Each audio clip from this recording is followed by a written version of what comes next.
My mic is muted. I probably should have checked it before I went live. However, this is just kind of impromptu. So yeah, if you played like, well, I guess nothing that I said went on through. Yeah, a few seasons back, GSC seasons, I missed joining week 4, so you know, wasn't able to stream, and I picked up this game as a result because you know there's basically just 2 weeks of no competitive Galaxy of Heroes happening. I think that was also a Dark Side Territory Battles week, so was straight up just like basically a SWGH vacation. Yeah, I guess a quick primer on this game. This is kind of like Hearthstone, kind of like Magic the Gathering. It has kind of more back and forth like Magic does, but it's still a little bit more streamlined a la Hearthstone. But anyway, so the whole goal for what I'd like to do, since we're coming up at the end of the GSC season, of course we'll be doing an episode of the Kyber Council, but you know, aside from off-stream video work, I figure why not start. I should be streaming on the off days anyway, but you know, why not do a little bit more here? So just a quick primer then. Kind of a similar mana system to Hearthstone. You know, the mana goes up by 1 per turn, unless you play something that gives you more.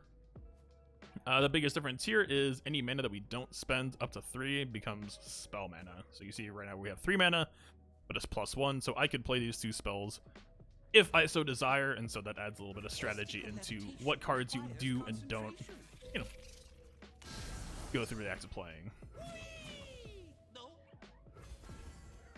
And yeah, I mean, this is just a match. We'll get out of here real quick and move on, but yeah, it just gives you an idea. You know, you typically draw 1 per turn. Even if it's my turn, so you see this attack token, this means it's his turn to attack, but if he plays something, I get the opportunity to play something in response.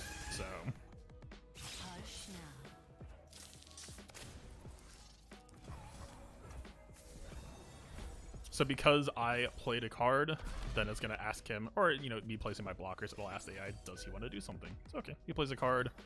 Not really gonna matter here. The AI for bot matches isn't all that competitive, but you know, it's a spider burn deck. I took out, you know, we have these cards called champions. I think of them as like legends in Hearthstone or whatever, except for you can only run 6 of them. And yeah, they're kind of, they aren't always necessarily the win condition of the deck, but you know, they tend to help a lot, or they tend to be a strong core focus. So you can have up to 6 of them. Typically people just run 3 of 2. You could, you know, run 2 copies of 3 different people, but deck building tends to be a little bit more lean than that. So yeah, I mean, same situation here, right? This is my attacking turn. I play something, so now he gets to play something in response. He plays a card that stuns this guy, so, you know, in a competitive environment, that would be... This whole game is all about action and response, which is, I think, part of what makes it such a compelling card game compared to most other games that I played. I haven't really played Hearthstone that much, but you know, I played stuff like Duelist, Scrolls, and this whole response system just tends to make this feel more engaging, more competitive, you know, less RNG. This game is specifically designed to aim to have just less RNG overall. But yeah, you know, like most other games that I would have played, I play a unit, I attack with the unit. Maybe I choose who it attacks, maybe they choose, but you know, even just the idea of the, like, going first in this game isn't nearly as impactful as most other games, right? So yeah, I just think it's a pretty dang good game. This game can get crazy quick. It does. I really think that the mana banking system especially leads to some really interesting choices. So my preferential flavor, by the way, I mean, just mentioning it for whatever it's worth, this game is ridiculously free-to-play friendly. Like, you can see I have pretty much almost everything. And I'm not some crazy whale in this game. Hey, thanks. Thank you a lot for that donation. Okay. Oh god. Yay, this Some game behind seems the like stuff, a Twitch card game, scene stuff if I've been that trying to makes set up. sense. Okay. Yeah, that we do have stream elements up and running now, which is a good thing. I don't have everything spaced correctly, which is a bad thing, so that looked like a nightmare. Yeah, I'm trying to get that set up for tomorrow. It's I've had these animations actually set up for a while, but just for whatever reason it suddenly wasn't working. Yeah, thanks for the donation. This seems like a Twitch card game. So I think like in games like Magic, right? There's sometimes where you actually just have to play cards really fast. This isn't always necessarily that, but whatever. Let's just wait. This is AI. I'm actually surprised I was able to back out of queue for a bot match. Honestly, the best way to explain this might just be to hop on in, and I'll explain my thought process. I tend to like playing more control. That's not even always necessarily true, but just it depends on the meta, and just in general, I like being the reactionary player. You know, especially talking about the whole mana banking system in this game. I get this failed. Excuse you. Sorry for ruining the surprise. Smiley face. Embarrassed smiley Killing me, face. man. You know what? Whatever. Shame on me for leaving it half finished.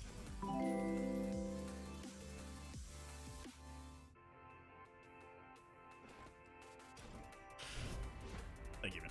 No, seriously. Okay, so what? I've never actually run into this bug before. I'm just gonna reboot.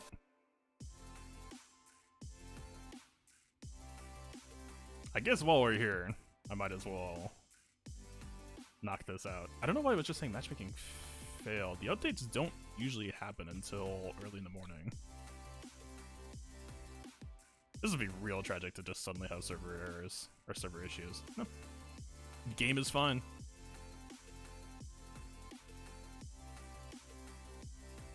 Maybe it's just me. Okay, there we go. I mean, it kind of became a meme just because when the game first came out and people were reviewing it, it got repeated so much, but it really does almost just feel like a conversation. It feels more personal. Like, most other card games that I play... Please work. Okay, we're good now. Most other card games that I play, it's just both people trying to play their win condition for the most part, and just, like, whoever gets there first feels pretty okay, but, like, every step of the process, right? There's always... You know, anytime that you try to do anything for the most part, they're always a part of your decision making. Like, okay, let's have... This is actually the deck that I first got Masters with. It's been a little bit out of flavor as of late. So we have the Mulligan Phase here. This isn't actually that bad of a card to keep. This actually isn't that bad either. Basically, so he's going to be playing her on turn 3. She has Fearsome, so this guy actually couldn't even block her. You need to have 3 attacks to block scary units. And a lot of what he's going to be trying to do is some big early pressure into like a big finisher that gains stats based on how many people he's had die over the course of this game.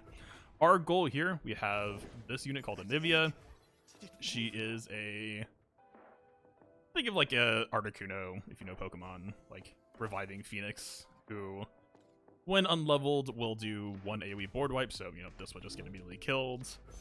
And then, you know, once we get to 10 mana, basically the late game, we will have 2 AoE board wipe. And our whole goal condition is to get to this point, and also we have a deck that can make multiple copies of here, which, as you can imagine, is extremely convenient. Yeah, so this is a pretty standard unit that he's going to be playing. Basically, when it dies, it's a 2-mana 1-1, which is pretty bad. When it dies, it becomes a 4-3, which is really good. Depending on what he plays here... I'm actually just going to pass. I want to see if he plays a Butcher. He has a 0-mana card that could just kill it outright. And if he does, then it's going to change my decision-making. Okay. So normally there's actually sometimes a call to try to kill this thing. If he didn't have this 1-mana out. Because sometimes, you know, if you deliberately kill this stage of it, he has cards that will actually just want to have something good to kill. You know, like if I play this, or kill an ally to do this or that. The fact that he has this here next to it means that we're kind of just helping him out, so... we have a lot of good healing in hand. Taking 18 here isn't that bad. These old eyes still see far. He could have been pushing us for 8 damage this turn as a comparison, so that's why I just kind of gave him the attack.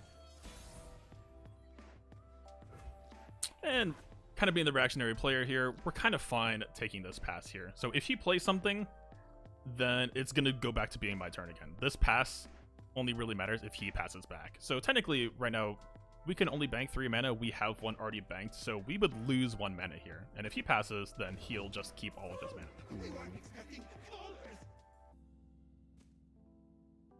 Okay. I mean, so we have a card that does once everything, so like we actually have a really, really good board wipe for this next turn. Again, though, these aren't really the concern. If anything, if he doesn't have a good way to kill them, we actually just want them to stay like this for as long as we can get.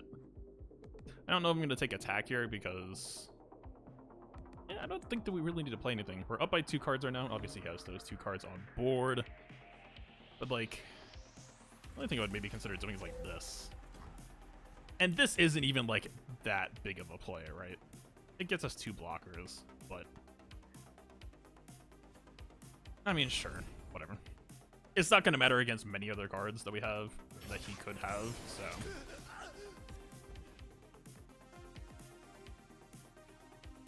Alright, so going into next turn, we're going to have 5 mana total. Obviously, we have... Actually, this is the one card that we should have held on to... Vile Feast for that we just spent. That being said, though, with Withering Wail, this will become a 3/3 the moment that we kill one of his units. If we play this and kill everything at once, then we're fine. It depends on if he has something that can kill. Yep, this is the free guy. Okay, so his next turn is a little bit scary.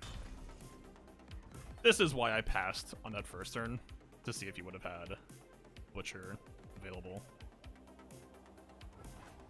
But also, you can see, he's already played out pretty much all of his hand, so all we need to do is weather this storm, and we're in pretty good shape. Alright, 2 attack blocks the 2 health, pretty straightforward there. We're going to block the 4 damage here, also pretty straightforward. And we could just go for like a grasp here. This will be like the most efficient.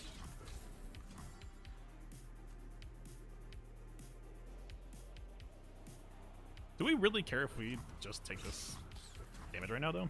I think we could just chill.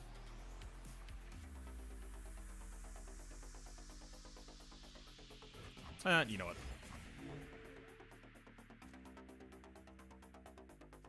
We don't really have a good play otherwise this turn, so I think it's kind of fine to just do this. He hasn't played a Callista yet, so I'm not really sure that we're going to get punished for not having Vengeance next turn.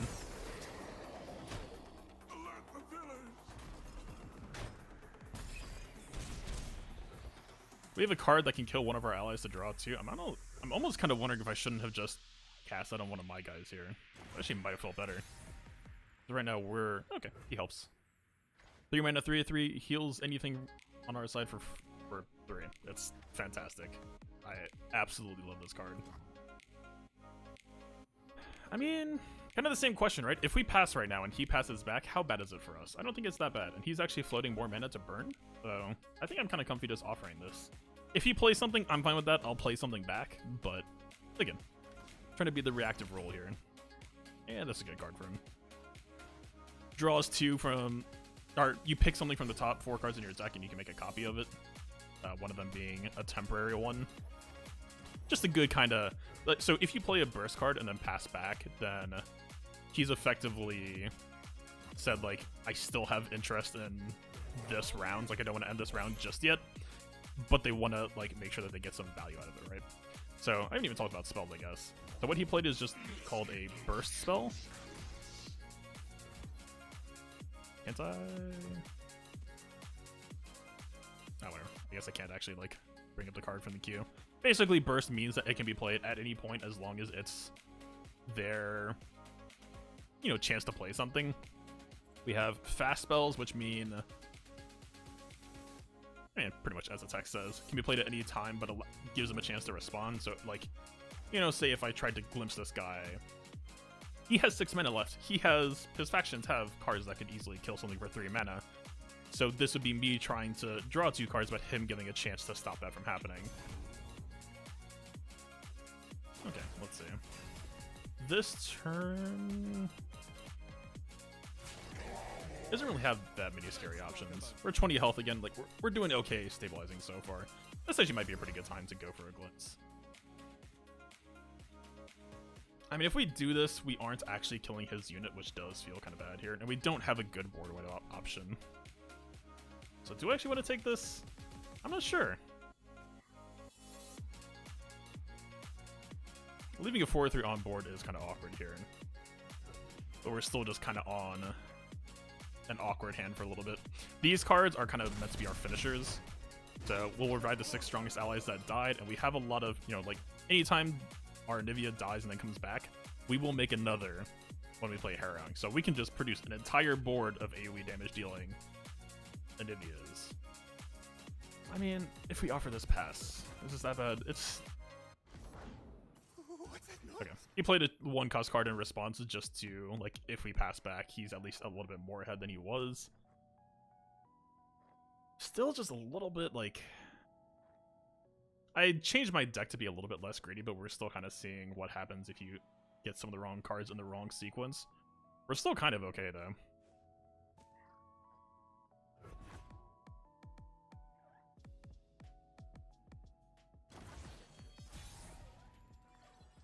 Okay. Here she is, the lady herself. So, yeah, anytime that she dies, she'll just become a 0-1 egg until we get to 10 mana over here. Once we do, then we are comfy, because at the start of every round, she will just come back to life. Resource management seems like an important skill in this game. Absolutely. It's incredibly important, but also, like, you need to know, like, what your opponent could be playing as well, for example. Alright, so if we play her here, her attacks for now, like, she's not that big of a scary card on her own. Even though, like, we get an attack here, it's relatively gonna be free. You know, we're mirror factions, and as you can see from my hands, like, plenty of cards he could be playing in response. Okay. This is his sort of win condition. He's actually not that big. I almost don't agree with them playing them, because we have this card as a response on our following turn. We'll do this just to at least pick up the 1-1. Narrow his board down a little bit. He could just block us, and I don't really mind getting blocked here.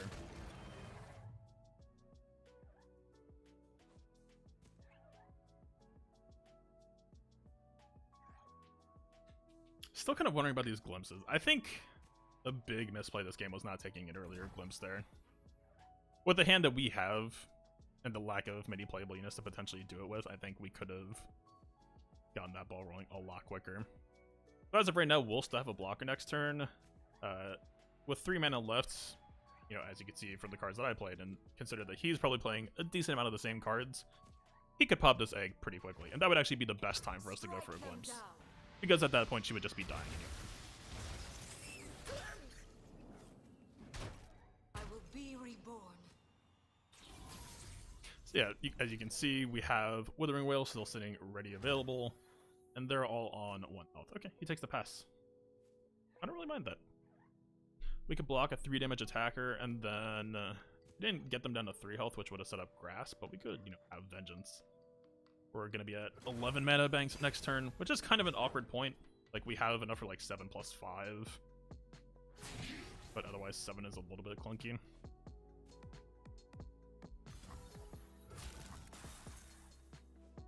Okay, so he has a card called Atrocity, which kills a unit to deal their attack to anything. So in this case, talking about our Nexus, are we potentially dead here? So this is an easy example, right? So we have kill a unit. If we throw kill a unit here, then he could play Atrocity in response and use them to deal damage to our Nexus before anything, or before we would, you know, stop them from playing it, right? If we play this, we're going down to 9. It's not as iffy, however. If he has another one of those, then suddenly we're in a really awkward position where he has 2 on board, and we're going to maybe have less health than we would like.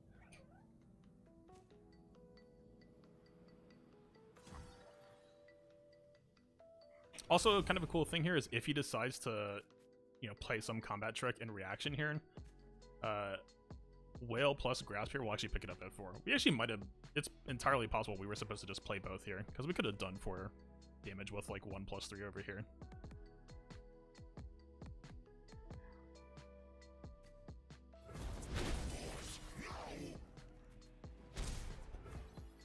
Looks like I'm babysitting. Close enough. We basically are. Alright, so he's pretty much banking all of his mana right now. He's looking for lethal. He definitely has an Atrocity card in his deck, and it costs 6. Please don't do it now. Okay, I'm actually perfectly fine with this. This could actually... Okay, so this is kind of interesting. This is a moment where we're, for the most part, pretty okay with taking Glimpse. He could have another counter card in response, so this Glimpse is actually still fairly weak. If we were down to 7 health, actually, this would be a really cool play from him, because like him playing this and our response would tap our mana under what we could play to stop him from going for lethal. So this would actually be like a really, really good play. It's not that hard for him to have another card that could stop this. You got it. Okay. Still fairly low on the playable units. This is a card that I added that I would say isn't typically run, even though it's not bad fit with the Phoenix deck. It's just, I would say it's a little bit on the greedier side. Okay, so we're at 12 mana banked. If he looks for something, he can't really push lethal that hard on us. I don't know that we get too punished for going for this. If he had a bigger They Who Endure, like if he played this turn, then it would probably be about 11, 12 attack, and that would be a real scare card. Something ancient stirs.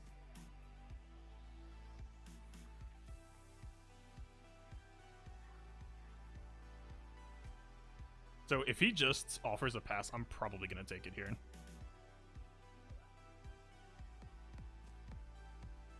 He's probably not going to want to place anything here just because people tend to overcome. Hello. Okay, so we need to be very deliberate this turn. If he's smart, if we attack here, he's just going to block with the 1 health, which would just basically fizzle here. We need to exit this turn with enough mana banked for Grasp plus Vengeance. So right now, basically, what he's threatening is he can attack with both of them, threatening to just win instantly, and if I try to play something in response, he has the counter card. So basically, he's threatening checkmate without having to play anything on that turn. Let's soar! Which is obviously not a great place to be in. There actually might be an argument to go for Grasp this turn before he has Atrocity up. Let's see how he blocks. He should just block with this. This is a pretty much free block. So we have this eye that'll show you the outcome of what happens, and you can see, like, the blocker will get blocked, and unless we have this tag called Overwhelm, if there was a declared blocker, then we're not going to get through anyway, so we're basically just making this AoE go off. Rend the skies!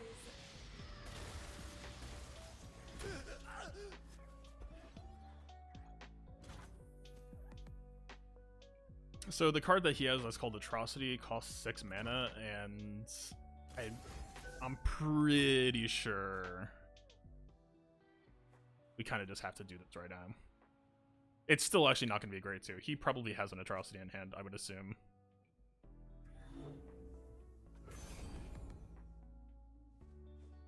If he has something like Glimpse, he could actually stop that heal from happening too. So as of right now, if he attacks us, we live. So I don't think we're supposed to try to go for Vengeance here. We actually want him to finish his attack. We basically want him to blink first. This is all just a blinking game right now.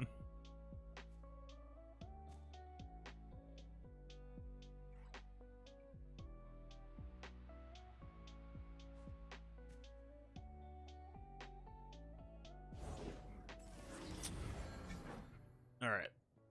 That is a bit harder to blink from.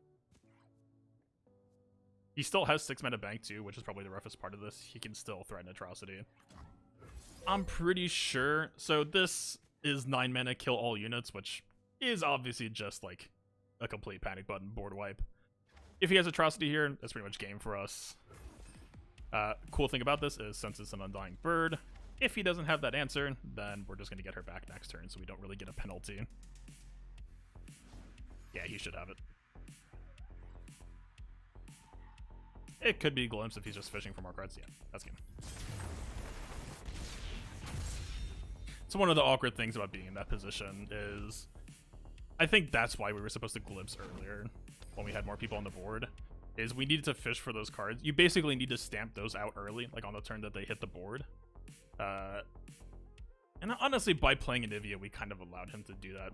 Because the position you don't want to be in is he can play it on the board and you're low enough that he can threaten lethal and he gets that off. This is a weird deck. Or this is a weird combination of factions.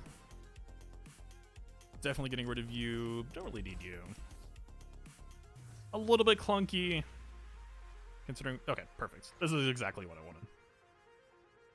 Cheap, early. The Rekindler is kind of awkward here. Rekindler is just a high cost, fairly low status for its cost, but it will not revive Anivia for us, so nice and comfy.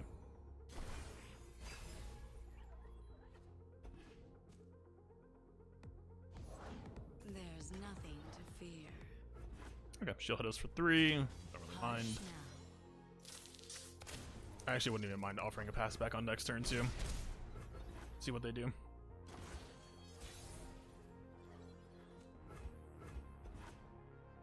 They'll probably take it.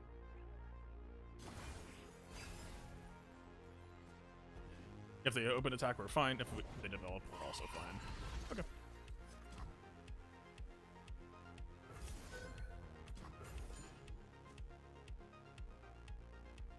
If he has a second Elise card, he might be able to level her up this turn.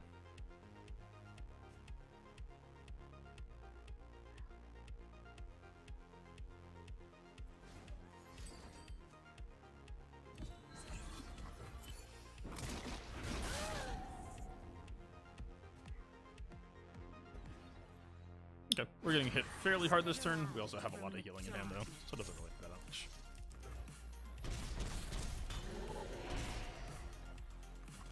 Leave your bags at the door.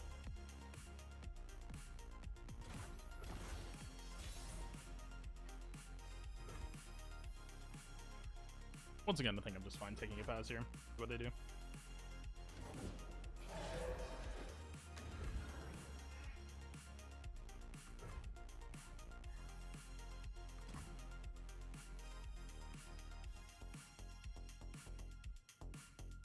What are the odds that we ever regret not banking 5 here?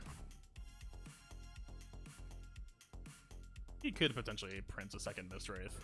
He has a card that will essentially re-summon this. I think we're actually supposed to just chill here.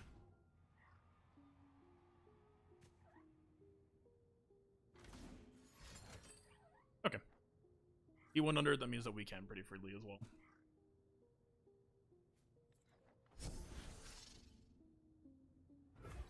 These old eyes still see far and clear.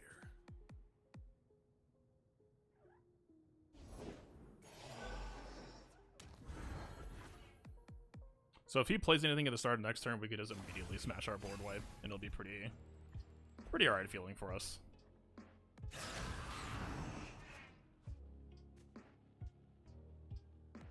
Hush now. Ready the torches. How does this look?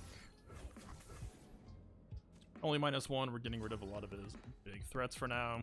We actually probably need to hang on to Ruination. He also runs that card called the Harrowing that we were running to make Anivia copies. He's going to be playing that just to make a bunch of Mistwraiths, which will be pretty bad for us if we don't hang on to this. But yeah, I think we're kind of okay just slamming this button. Seems fine. We're playing 5 mana, we're effectively swinging for, or like causing a 7 health swing from stopping 4 and healing for 3. Not bad. Alert the villain. We'll take a draw. Not a amazing pickup here, not terrible either though. What's that noise? This card's actually kind of useless for this matchup, just because most of this stuff has Fearsome, so he can't actually be an effective blocker most of the time.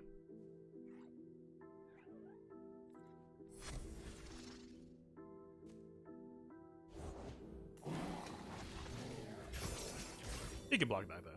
That helps.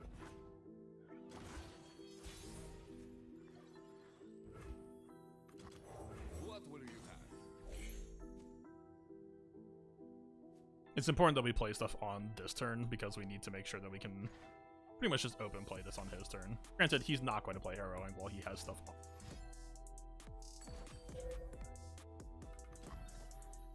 Do I actually care to stop that? I mean, he's got enough cards in hand that I don't think... There are more important people that we could be grasping here. I think we just kind of let that happen.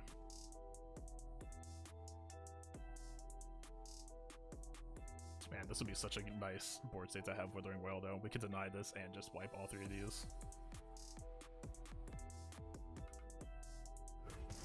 So young.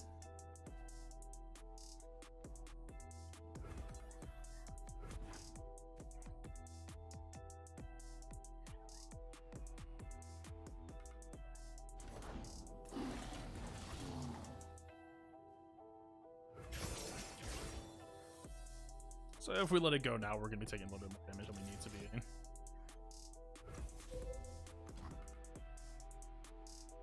Yeah, I'm pretty sure we're just supposed to pop this.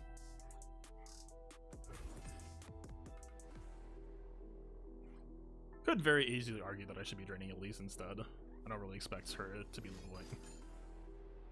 Okay, second glimpse. So that's going to stop us from healing at all, which is a bit rough.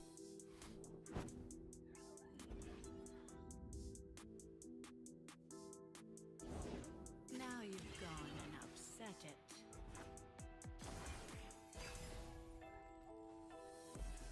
Very, very nice pickup here. They grow up so fast. Not a good timing for him to attack. We're kind of banked out from doing anything else, but this is just going to wipe everything he has.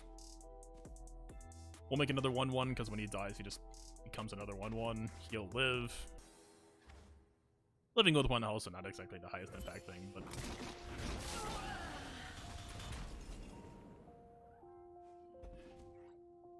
We're basically 10 health with whatever he could do left. He should have a ping to kill this guy off if you wanted.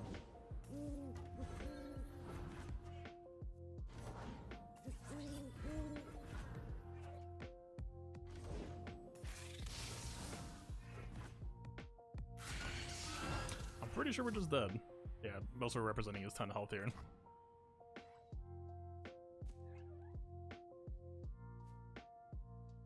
Yeah, oh, fair enough. A little bit of a rough start, but I mean, I do think that keeping Ruination there might have been a misplay. Their deck is a little bit faster paced than us worrying about a board wipe on 6. Like, if we just hard look for Avalanche, which is how I usually play that matchup, I think we would have been a lot better off.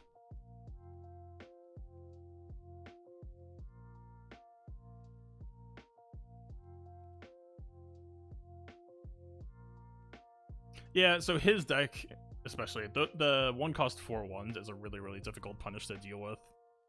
Like, I think letting ourselves be in the position where our Nexus was low enough that we had to play that Avalanche there was probably the hard part. That's why Ruination tends to be a little bit awkward in that matchup as well. So this is actually fairly favored for us, I would say. This is good. This is useful. This is kind of irrelevant. This is also kind of irrelevant. Actually, not that irrelevant.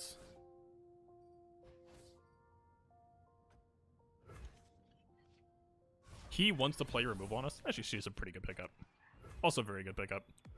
He wants to play spells on us this entire time, and our job is to stall as long as possible. He's going to be planting poison in our deck this entire time, that if we draw it, we'll take damage. He's going to get one hit. I can't really do anything to stop that.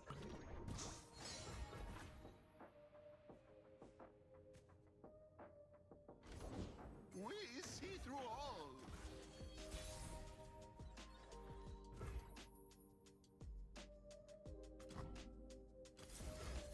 I think if we play this first, he does have cards that could defend this, and then we'll just counter that with Avalanche.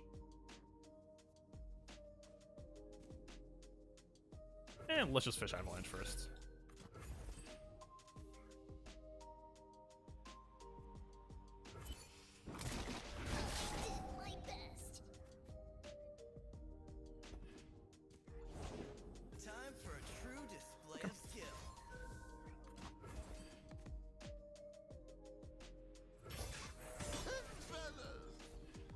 I think that was the correct order. So he is elusive, meaning that we can't block him normally. If I had banked 1 extra mana here, we could have just killed him immediately. But because we have Glimpse here, we actually can just... He's going to make a 2 mana deal too, and he wants to basically control our characters, so by killing our ally before he can, it's actually pretty fine for us here. He might have a second card that could kill our Glimpse, but at the very least we're denying him. Okay. We're fine. By playing that, he just tapped out on 2 mana, so...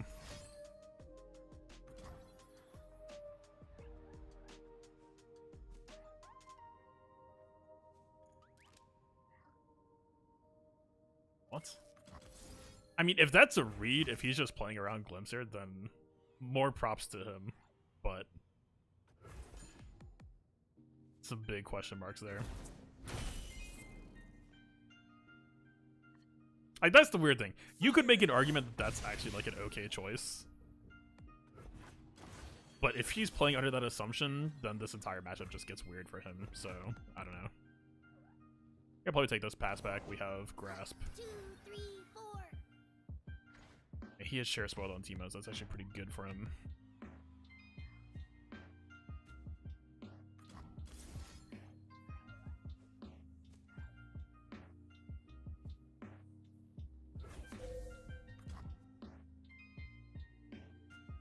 Does it really matter who we target here? We can just Vengeance next turn on whoever doesn't get it.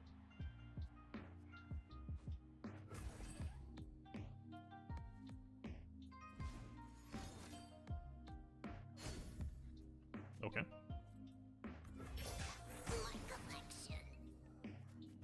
If that's a teammate, we just kill it again immediately. Nothing like the great outdoors. Good stuff. Alright, that's all 3 of his, I think.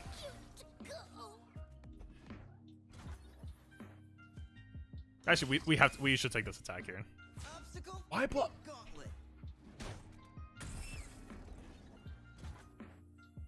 I don't understand. I don't...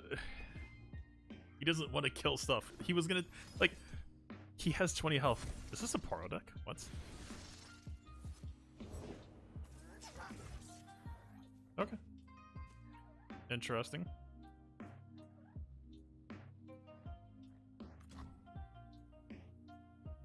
Yeah, he's tapped out a mana. We can kind of just do this.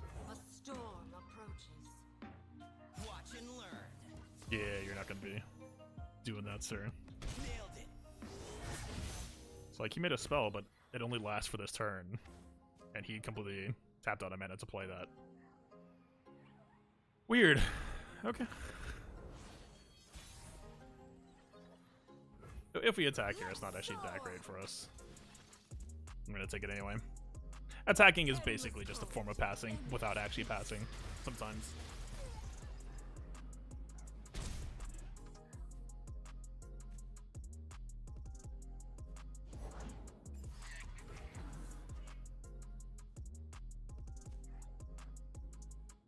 Is there ever a situation where we feel bad not benching here? We could just play Catalyst. I don't know if I mind that particularly.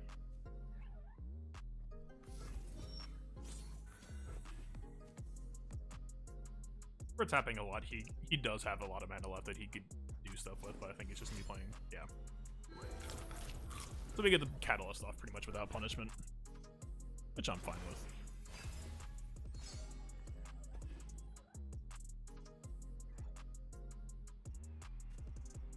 One shot, all skill.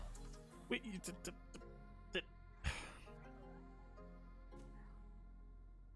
this has Fearsome. She has to attack. It was completely safe for him to swing here. My deck doesn't run anything that would modify her attack at all. He could actually be playing around... If I played another Catalyst, I would have 10 mana and she would level up immediately. I don't know. I don't have answers for what I just witnessed. Wonder if what he's building up towards. So he's playing what's called a Poro deck. So let me clarify. He is... This deck has a really, really wide meta. It seems like it's one of the wider metas that card games typically experience. he had a lot of hands and a lot of baskets, let's say. I would say it's a little bit too wide. I don't know, like the Ezreal could be bait. That's actually something you can do, because when the match starts, the only thing you see is what champions they're running, right? So we saw Teemo and Ezreal. Ezreal typically just brings a bunch of spells and then just, you know, tries to blow up your units a bunch of times and does that, and then that's all there is to say. He just reaches a point where once he starts targeting people, he just starts doing extra Nexus damage, and that's the general game plan, right? Then we have this, which is just like he tries to stay hidden and just poke at your Nexus over time, and then tries to get you to draw a bunch of these. Then he also showed Poros, which is like its own archetype. Basically, the idea being these small guys, each of them has its own keyword, and the whole idea of them being we're in units only.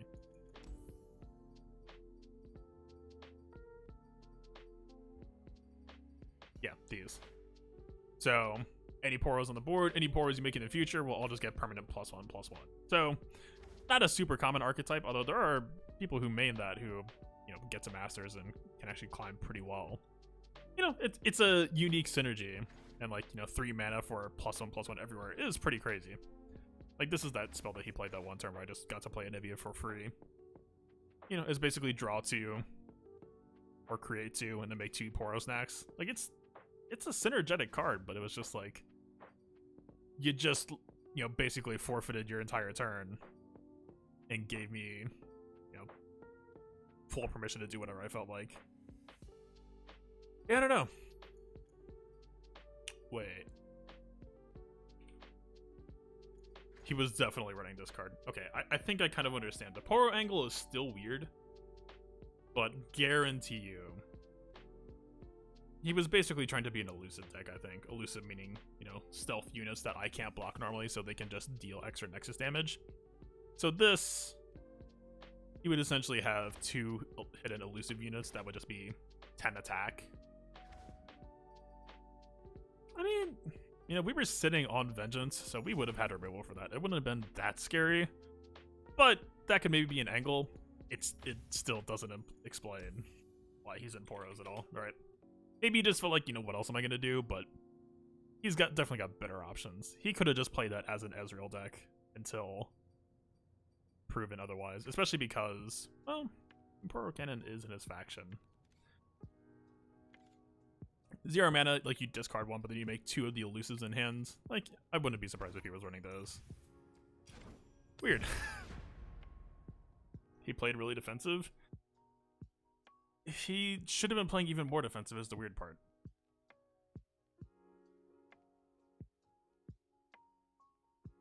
I mean, the fact that he went for Nexus damage instead of destroying my stuff kinda screams that he was just trying to go for, like, an elusive kill. But yeah, just weird all around. Alright, so this is a new archetype. It's built around the idea that there's a card called Go Hard that turns into Pack Your Bags. It's all 1 cost, and when he plays 3 of them, the next one turns into a board wipe for 5 damage, 1 cost, which is pretty good. This can be useful if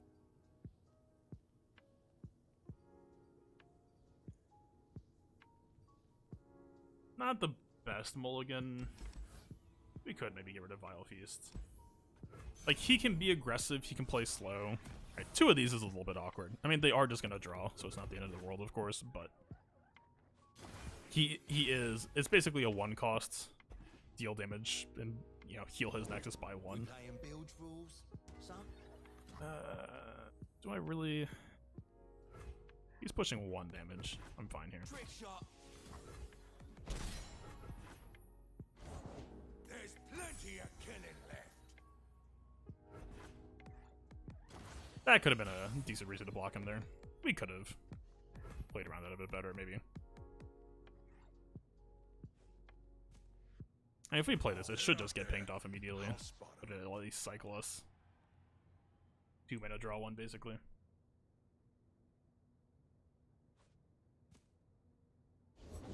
You pay, I talk to spirits. These are my rules. a terrible avalanche he's offering. I'll see if he removes this. If he removes it, I think I'll take it.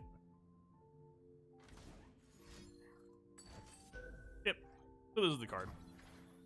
Drain 1, cost 1, it's slow speed, so, you know, can't be played mid-combat or anything.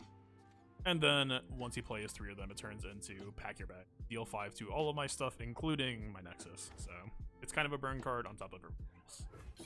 Okay. If he feels like removing that, I'm just gonna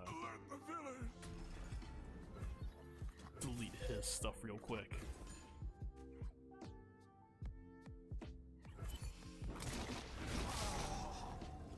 Not an insane value avalanche, but I actually kind of wish I was looking for what card he burned.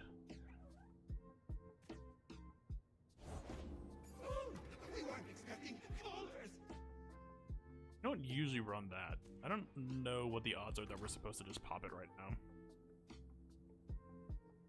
He doesn't have 3 mana, so he can't have that big of a punish just yet.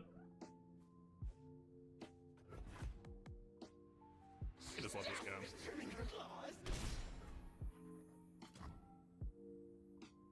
We're kind of feeding him or giving him. He could just go hard himself, actually. You can see the Demacian border from here. Ye started without me.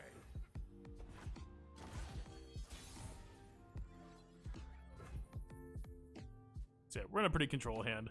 Having Rekindler or Harrowing without Anivia is always kind of awkward. It's never what you want. That's the one downside of this deck is, you know, we could be running a second champion, but it just tries to keep it down to just 1 to keep things more lean.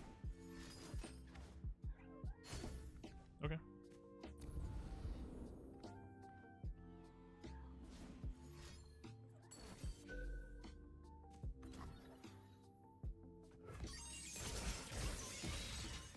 Alright, so the second one.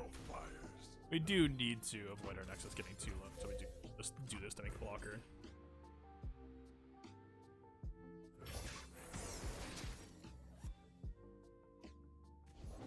I don't change fate, but I can see it.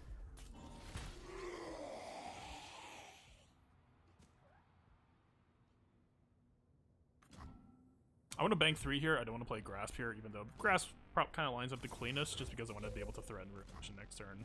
If, I mean, there's not a whole lot he could threaten, aside from playing Gangplank.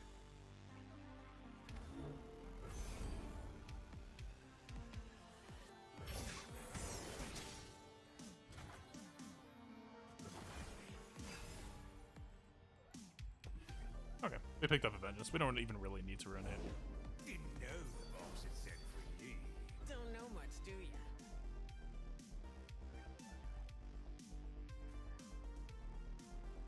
It's not terrible, it's not perfect, though.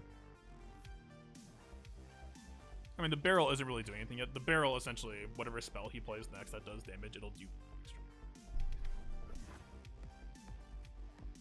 Time to get rich.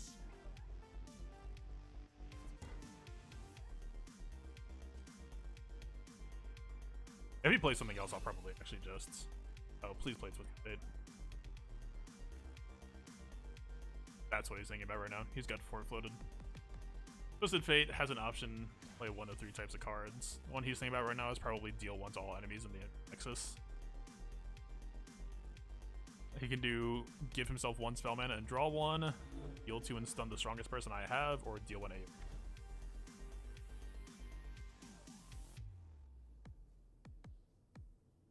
If he does it, I'm just going to be doing Pop Ruination.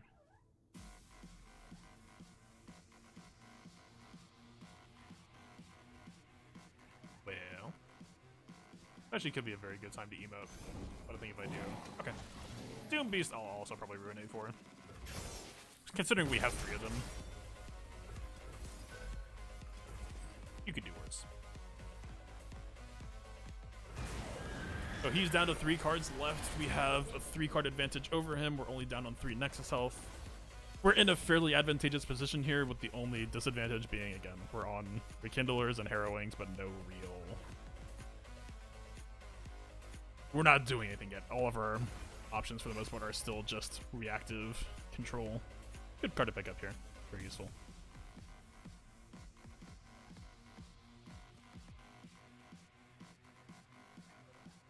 So this harrowing is kind of funny. We played it 2 of the guys that draw a card. Always up for a round or two. Yeah, he plays a Twisted Fate. Blue as the serpentine. Avalanche will be cheaper, but Avalanche is better as a board wipe. I might just grasp here. This will put us back at 20.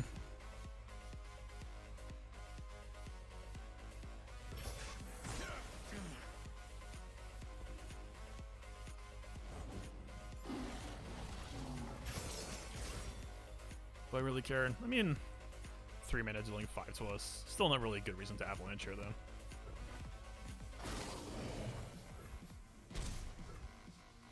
His Gangplank is almost leveled, and that does matter.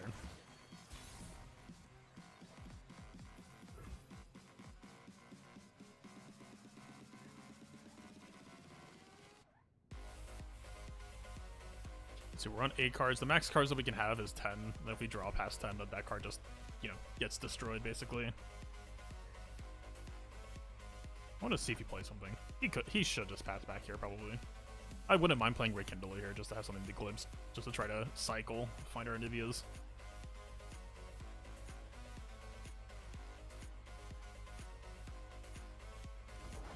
Never lost a fair game, but so It's a pretty tempting Avalanche. We've got 12 banked as well, so if he tries to play something like Gangplank, we have Vengeance ready. Yeah. Sure.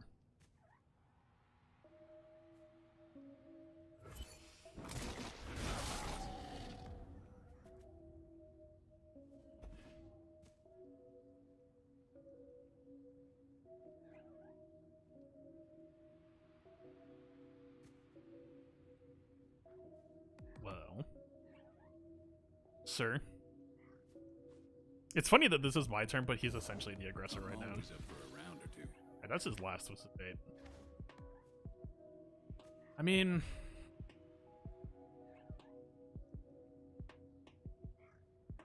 so if the Vengeance is a bit expensive to kill him for Blue what as he the is. serpentine. And honestly, most of the time, leveling a Twisted Fate is never really the goal of this deck. If they can pick it up, they will gladly take it, but... And we'll still have...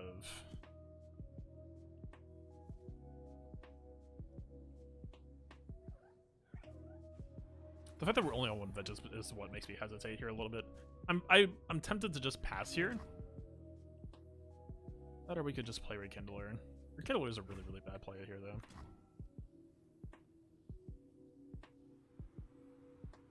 Rekindler would basically just be a super expensive blocker.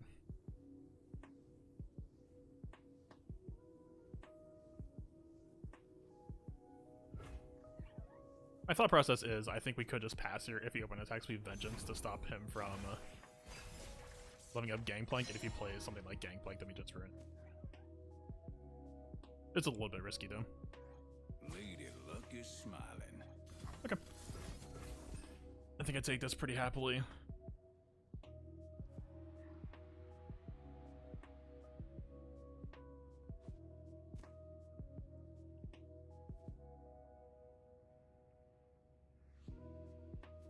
A blocker won't double as an attacker if they have nothing to block. Anything can block or attack unless noted otherwise. It's just a matter of if it lives or not. It's just a matter of who has the attack token. So he's floating 13. He's kind of caught back up on cards. Gotta go with the flow.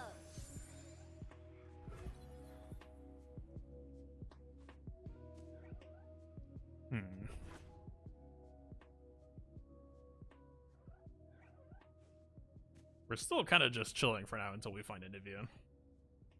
I do have 1 extra card.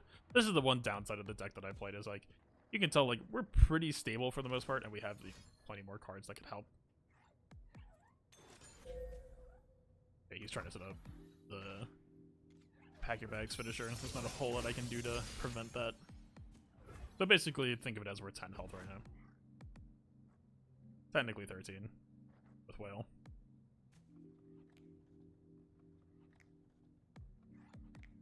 It also makes things a little bit awkward because it means even if we find Anivia, the first one is gonna die immediately.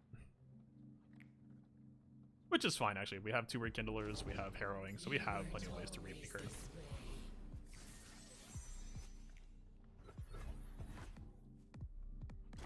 So I'm pretty sure, unless we draw it here. Huh. Speak of the bird and she shall appear.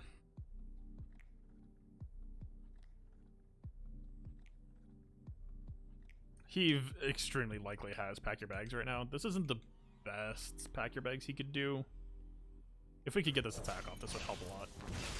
But we kind of have to do this right now. If we ruinate, he can just reflood the board pretty quickly. He'll probably do. He kind of has to.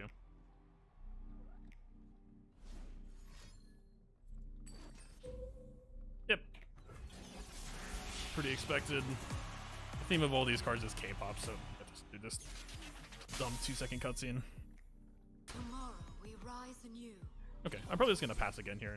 He should have a second card to try to kill the egg. And then we can just glimpse. Yep. I'm pretty fine with that. We are basically giving him a really nice open attack that I'd rather not. Okay. We got some support cards. What will you have?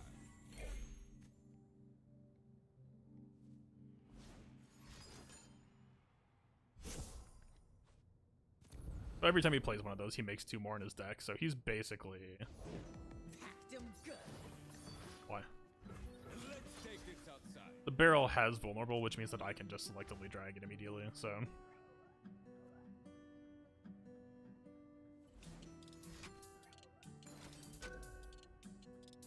Sure.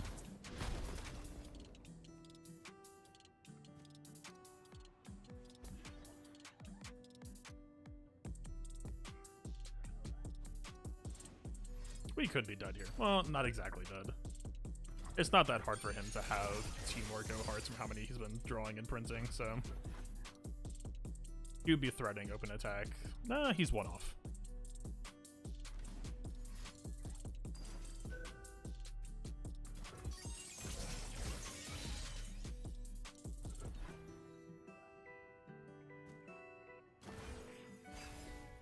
Okay.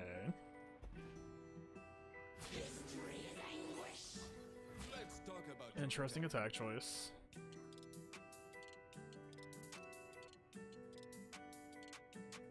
Do you think he's just... I'm not sure what the angle is. Alright, so we got 12, so we could just play Rekindler here and then have +5 for whichever.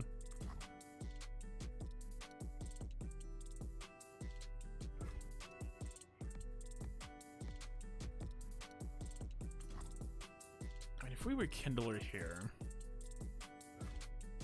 what are the odds that he could somehow kill me? I'd like to get the ball rolling and actually winning this game. It's just a question of can he punish me? I mean, we're floating 5 here. We're fairly safe. He should just immediately kill both of these, and that's pretty much fine. a game. Go on then. Come on. Sound effects in this game are good. I really, really like them. Just the production value in general just feels really nice. Like the art, you're only seeing like 20% of them most of the time. Also the voice lines, like obviously, you know, I'm playing a deck with just 1 person, so you don't really tend to hear a whole lot of interactions. Just do it, dude. I know you have it. Yeah, get it done. Sitting here waiting. Okay.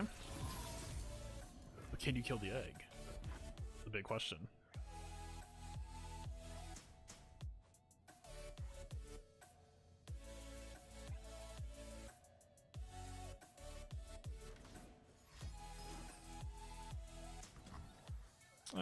He did on a 2 health. I mean, they're all 2 health, so I can't really stop him from drawing more.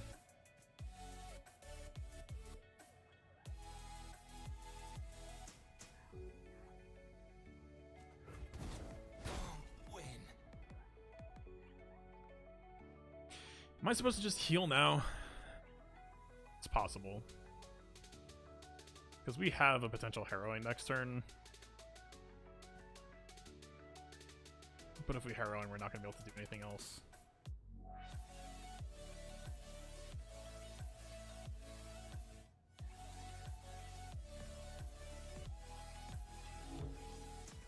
He's got to go for the egg kill this turn, so I think I can just pass first, see what he does. For silver I thought, for gold I feasted.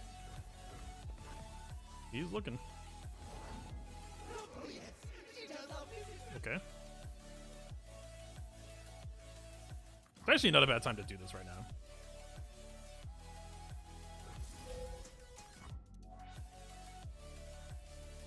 Yeah, I think this timing feels alright. We're only gonna bank or have 10 to play next turn, which is gonna be a really awkward feeling mana point, but I think we're very much expected to play efficiently. Like, we would burn 2 by passing again.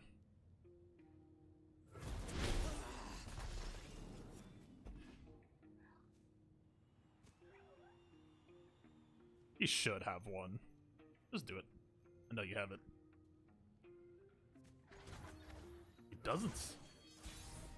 That makes things very bizarre. This is our time. Actually, a pretty nice pickup here. So, by force drawing her, we can guarantee that we pick up a spell called Harsh Winds, which will just set all of his units' attacks to 0 that we targeted on. Basically, 2 people 0 attack. Do we immediately open attack? We have Harrow, or we have Ruination. So anything he redevelops past this, we're kind of fine with. I don't think we can do anything like a full harrowing all in here. A, it's not going to win us the game, and B, I don't think it's that hard for him to punish it. So we would get 4 in Ibiad. Should I just try this? What was the state of... Okay, he's on 1 pack your bags. He actually doesn't have a board wipe ready. This is actually kind of juicy. I don't know if he runs Ruination, though. If he does, it's kind of sad for him.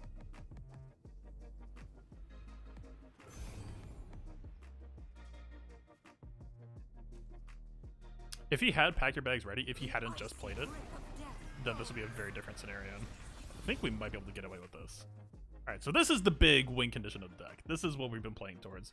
Because even though the copies that we make are temporary, for example, Rekindler makes a permanent one. Like, just completely permanent, but then even though they have ephemeral, even though they'll die at the end of the round, they'll just immediately come back. So we keep all of these, except for him and him. But any birds that we make are just here to stay. So we're pushing him for a crazy amount right now. And honestly, I actually wouldn't even mind... If he passes back, I wouldn't mind keeping it. Okay, he does play Ruination. Interesting. So he would have to have a way to kill all 4 of these eggs, and any one that he can't, is keeping.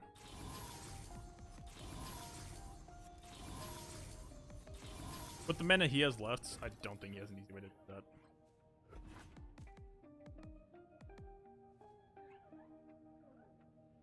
He could have 3. I pull the strings.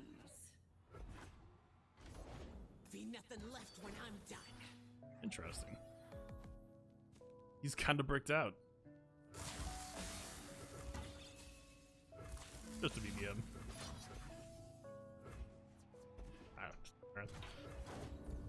He gets rid of a Gangplank. Interesting. I think Gangplank's level 2, right? Yeah, that could have been bad. Forcing him to Ruinate there actually ended up being a very, very nice play for us. Wow. Keep up, keep up. So... Ooh.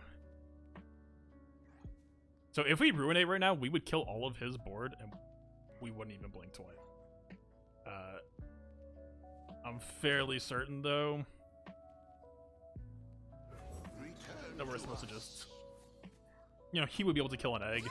By doing this, we essentially just keep a little bit of progress, and our attack next turn is just going to be completely overwhelming for him.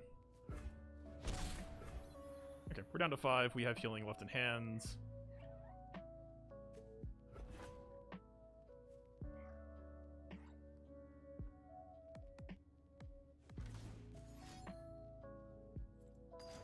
We'll do a feast on this barrel just to grab some extra healing for us, I think.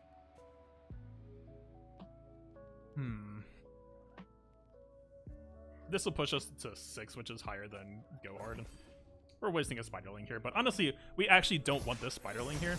So 6 is the most units you can have here.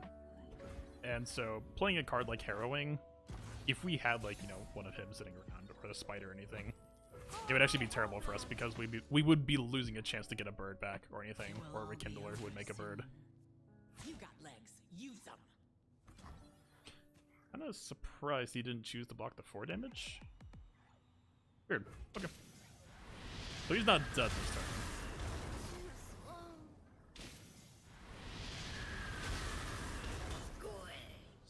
Wait, is he?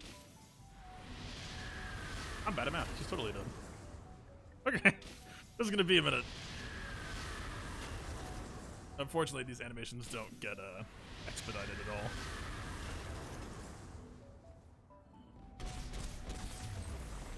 So that's the general gist. So that deck that he's playing, I think, is the most popular deck right now. It's actually a brand new archetype as well. It came out, or like, it came around from a mini expansion.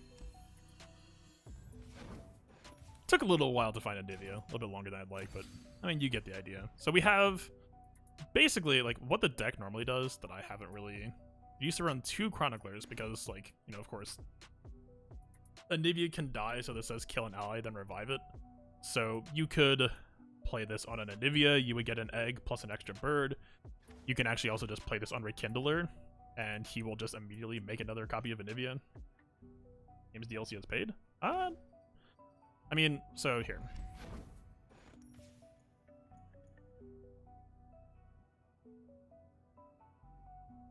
We have, this is a good way to show it. So, anytime an expansion comes out, right, we have...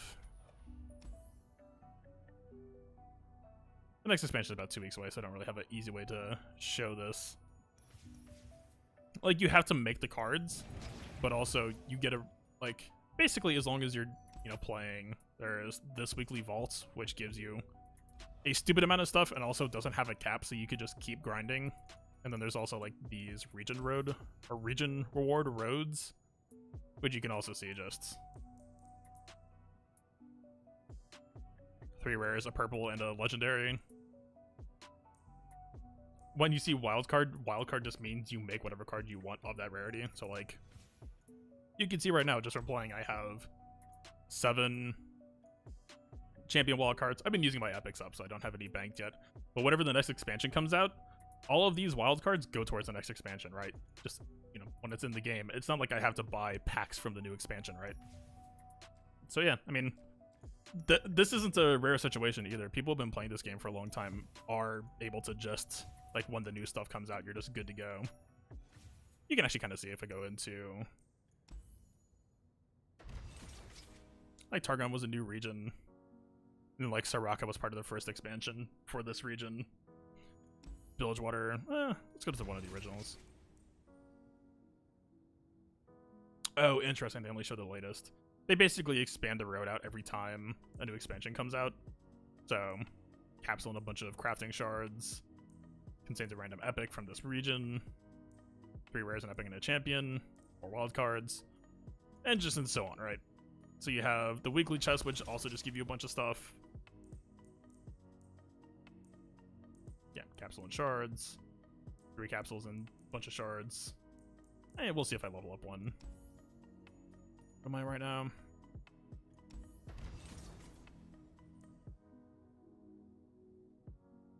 And if I haven't really been focusing on quests lately.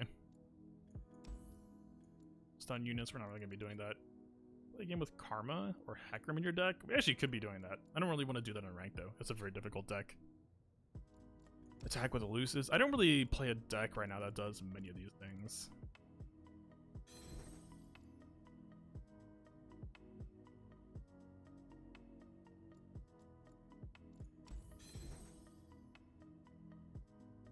Nightfall. Not really doing that either.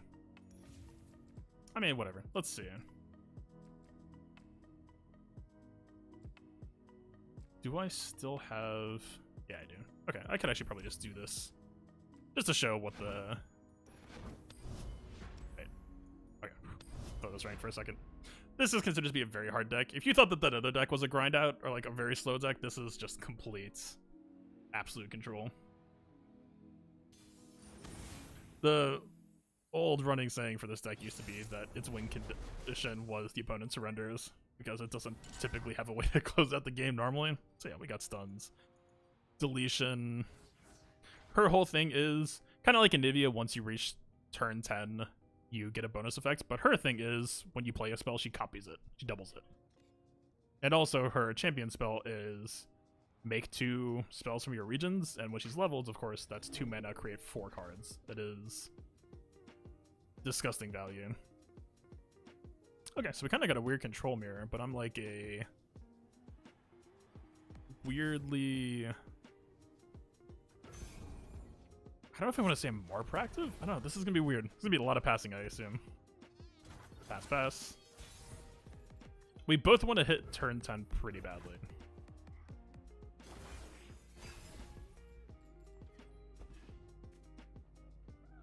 Would not be surprised if he passed here.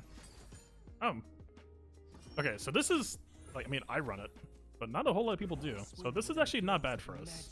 You would have to do something like a grass spells for 5 mana, which 5 for 3, not a bad trade. Otherwise, we just get a free card draw here. Okay, perfect. I'll take that for sure.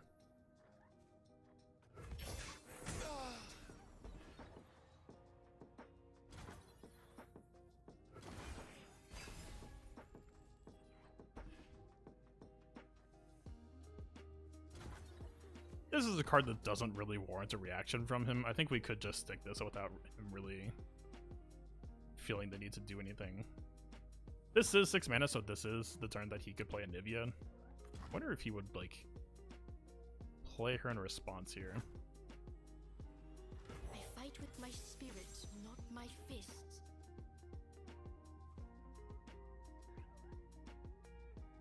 He might. He could. Leave your Okay. bags at the door. Interesting. Do I care? Not really. I'll just let him hit for 3.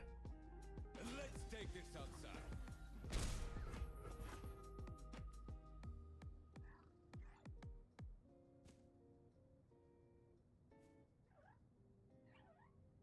Sounds like the most boring deck to play. Oh, just wait until you see the payoff. The payoff is glorious. It's just absolutely fantastic.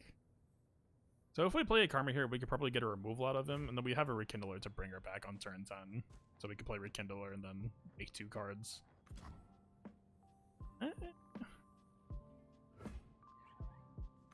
Sure. Bring peace to Ionia, whatever the cost. Do it. It's here. He could actually just grasp her, and it's not bad value for him.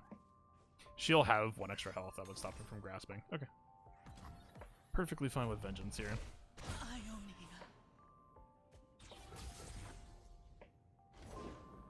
What's that noise?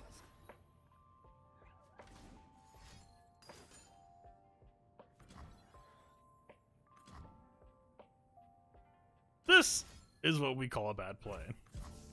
He is declaring a spell that I get to respond to with 3 mana floated, which, you know, this deck only runs a handful of cards, but is still extremely risky. Like, if he played Glimpse on the 3 health here, if he, you know, just felt that they need to cycle cards, then yeah, he gets away with it. This is incredibly risky. This gets punished. So he just lost his Drawosaurus.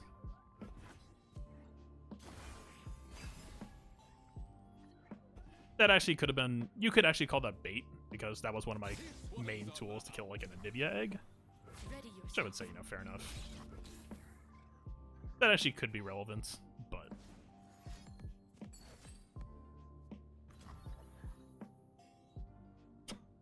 What?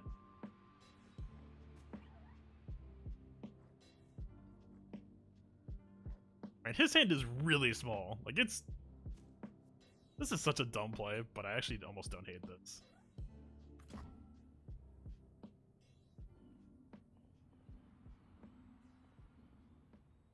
I mean, Vengeance kind of isn't doing a whole lot in this matchup either. You know what? This is a normal game. I think this is funny. Sure, let's Vengeance the one or the 1 cost thing. Does he have another glimpse? Oh my god. He's insane.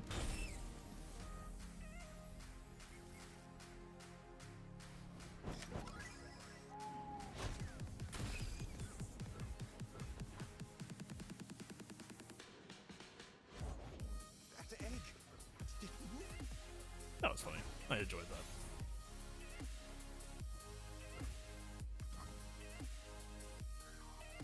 Alright, so his Anivia flips next turn. Never break. And then our Karma flips a turn after that.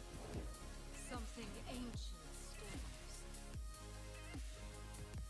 I protect this place. What form will the waters take? Waters are Not a bad pickup.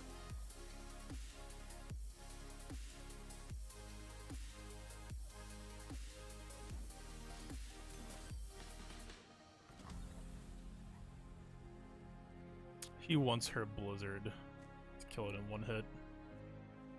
I mean, we'll still get a declare blocker, so I don't really care that much about that happening. I mean, we have Deny, which could stop his spell from happening. But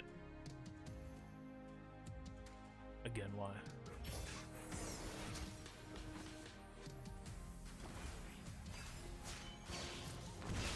This is our time.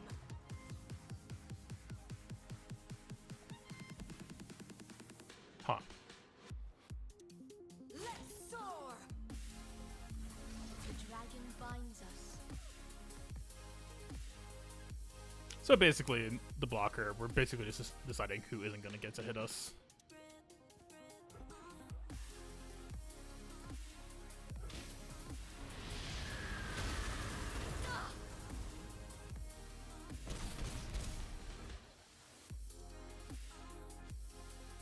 So the one issue that we have coming up here is we actually don't want our hand to be this stacked. The spirit gives to those who listen. Because Karma's about to start making a boatload of cards, and we actually, like, hand space is a genuine issue here. We can maybe bait out some more removal by doing this. It'll kind of end our turn cleanly as well.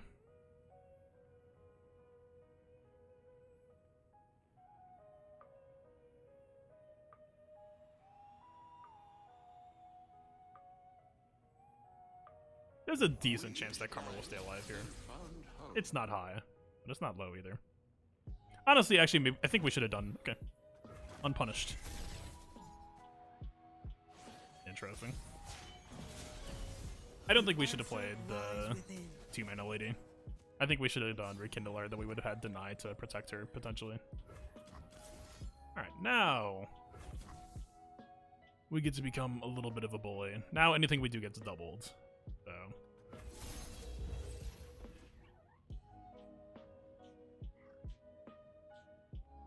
and because we stuck Karma on the board, we have a full hand to do whatever we so desire with.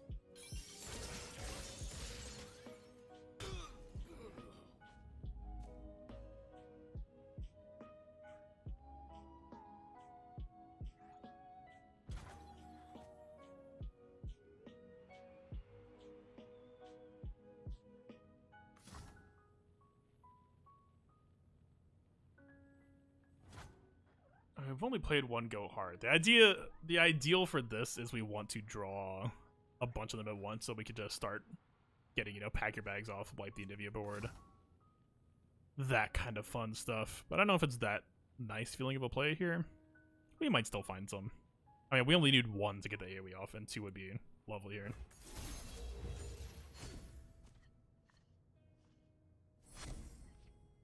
I can't complain. Vile Fee is perfectly acceptable here as an alternative.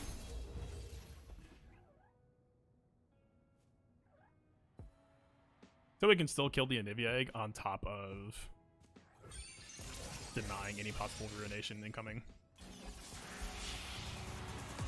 Dumb K-pop cutscene.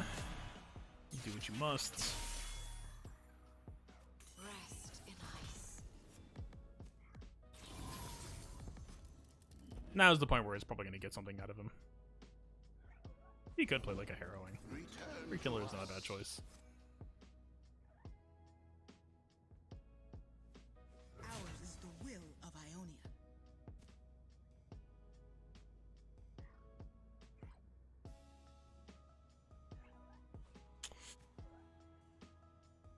I think she's supposed to sit back.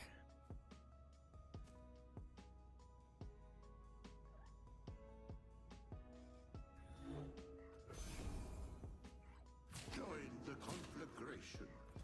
Ooh, I don't agree with him blocking with Anivia there. The spider would have been perfectly acceptable. I mean, we don't really have a good way to kill 2 eggs, though. Unfortunately.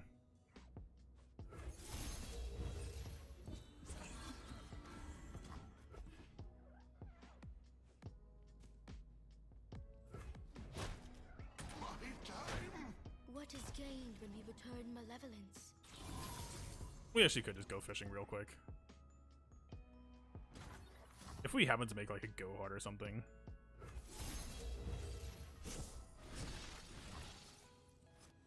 Oh my god. Okay. This almost isn't even that good, honestly, because we're about to get hit by 2 Anivias that would kill all of them.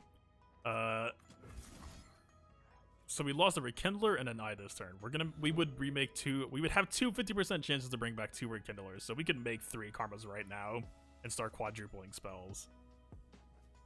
That being said, though, I don't think that's the responsible play.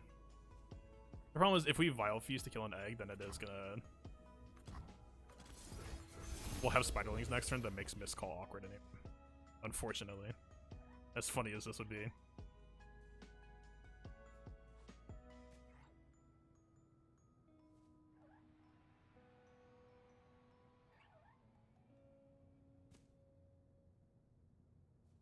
Alright, so we're definitely in the situation I was talking about where hand space is an issue. We got a bunch of cards we can play. I mean, we're supposed to be racking up stuns for the quest anyway. Tavern Keeper, that helps me. Anything that isn't proactively dedicated towards making more Anivias right now benefits me. Okay, Rekindler helps. We each died, then found hope.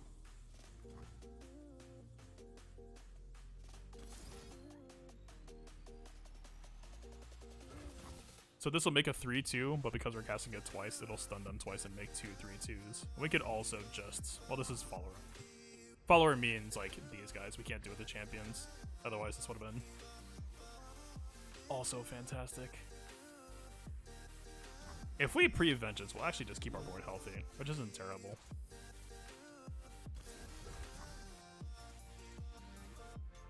I mean, we're completely tapping out on mana for this turn if we do this, but it'll stop him from pretty much doing anything Anivia related.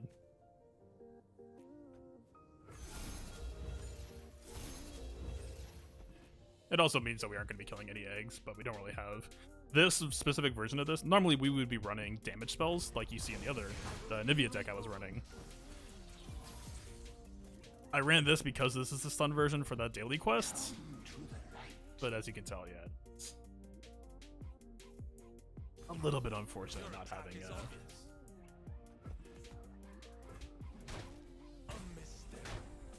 damaging spells here. Like if this was like deal 1 damage 2 cost, and this would be, you know, deal 2 damage. This was like the 5 costs, deal 1 AoE, that's 2 AoE, or drain 6 instead of 3. It just doesn't get as big of a crazy payoff. This is our time. So kind of funny. Doesn't actually achieve much here, but it is funny. If we attack with Karma and he just blocks and kills her, we can make a Rekindler and then double Miscall, and that's a guaranteed double Karma. Again, he'll just attack us and he'll kill us, and nothing will have been achieved. But I do think it's funny.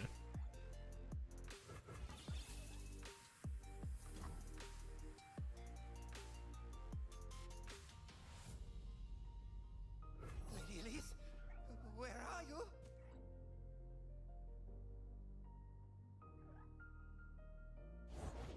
We burn, then kindle anew.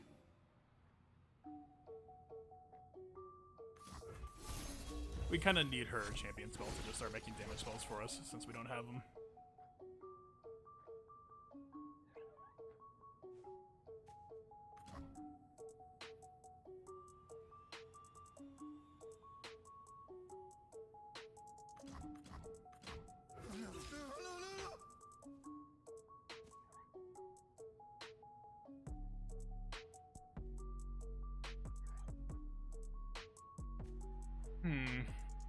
Yeah, having a handful of stuns. I mean, we'll get the daily quest done, but not quite doing it for me.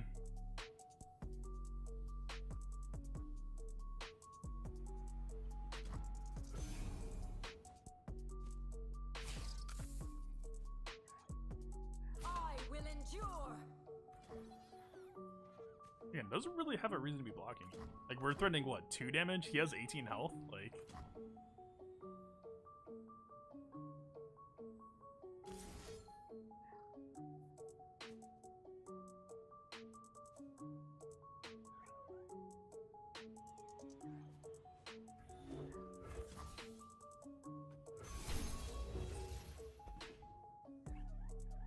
We'll make a couple of cards that can probably use as blockers. We'll make a card. I probably should have played this first just to free up space. Honestly, we could have even drained this just to stop him from making it spider. Please play something.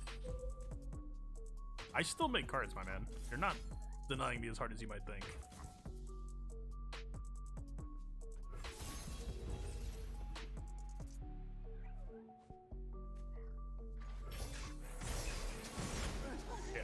We still get to make units.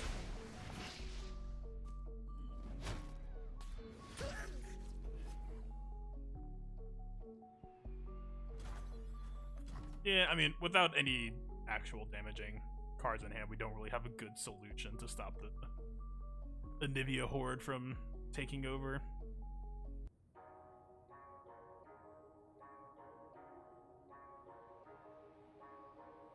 I mean, let's see. I don't...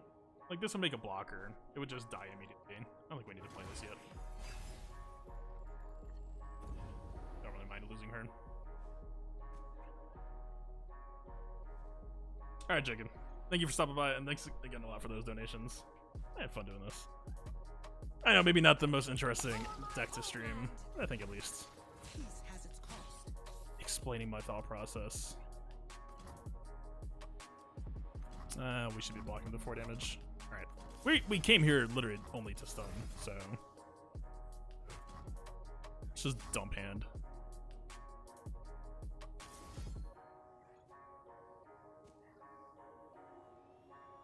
Alright, now we're blowing 4.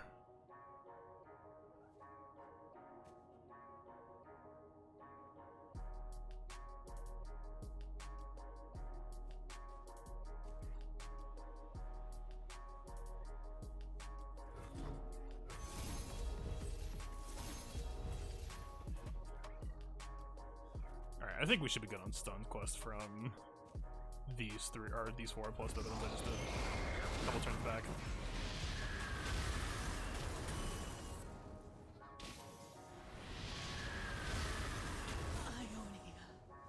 This is probably like the only bummer in this game is like sometimes the queued up spells can take forever.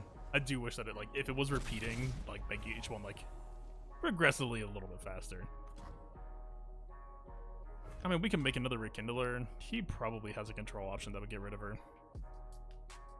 And if he does, we don't really have a way to get her back.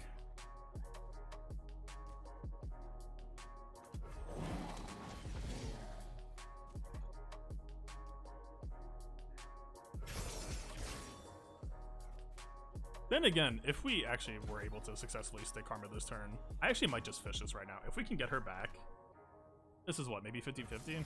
If we get her back, we can double Renee next turn, which is pretty valuable. Double Renee will absolutely get rid of all of his attacks. Or we could just get a spider. Yeah. Or that could just happen.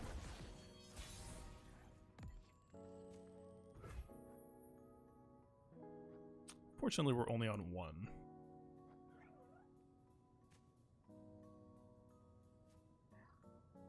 And if we play Rekindler, we're only floating 6, which means we don't really have much beyond 8 and 9, which isn't exactly the hottest turn. One candle for every sun.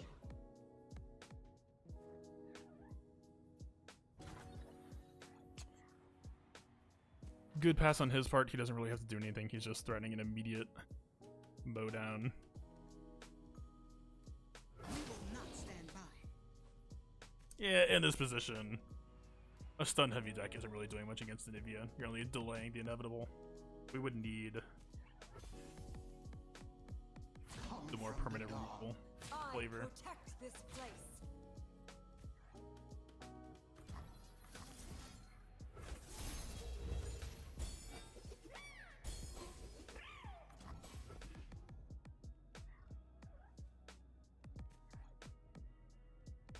This should be a pretty easy vengeance for him right now.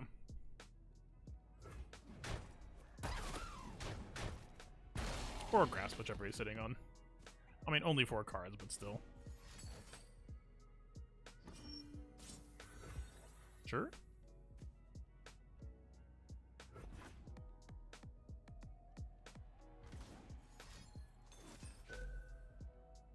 Also sure.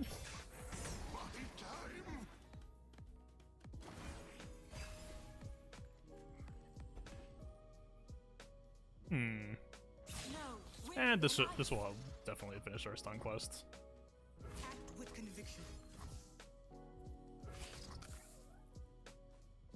Oh. Yeah. Like, imagine if we had double AoE board wipe right now. And if it would be dead easy, we would have go hard follow up.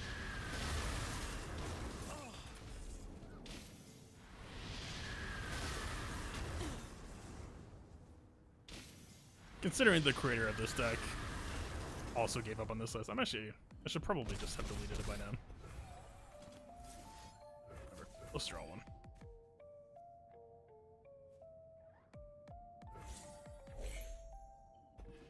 We had that last turn.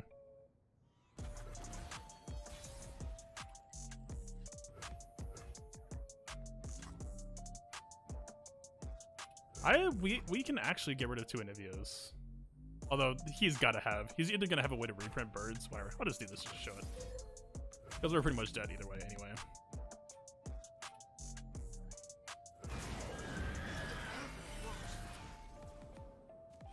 If for whatever reason his hand is a bit bricked out, then this actually could be a decent comeback considering that we're higher on cards, but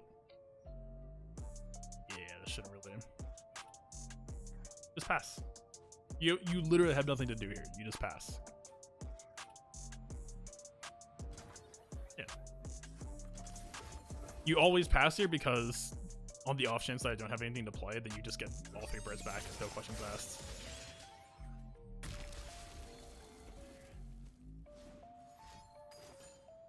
There it is. That's where Deny would have come in. That's why Ruination. If we had full mana bank this turn, then we could have Ruinated plus Deny, which would have been actually really, really good for us. But otherwise, it's kind of back where we started. I guess if we do get... what's it called? Deep Meditation, we actually could get a pack your bags. A new era begins. I'm not gonna... This is already pretty much a done deal. So traditional spooky karma, yeah. That's why that's called stunny karma, is the whole idea of the play style was you just stun spam. You know, you got Concussive Palm, Steel Tempest as a defensive stunning option, and stuff like that, and you just stall until they, you know, you're not killing their stuff, you're just getting it wide, and then you ruinate. But obviously, Phoenix does not exactly care if you ruinate her. Alright. We'll poke 1 more ranks.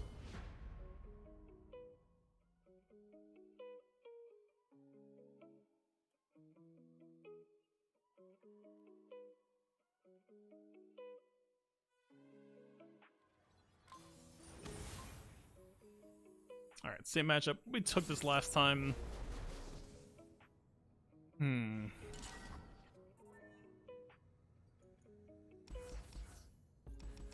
Ruination is not bad to keep here. It's not amazing though. It's coming in fairly late, and this deck can push hard early. Kind of the same for Anivia. We were like stuck waiting for Anivia until last time, but I don't think that's a reason to keep her though. We just need good early stabilization. Kind of clunky. Okay, this is not bad.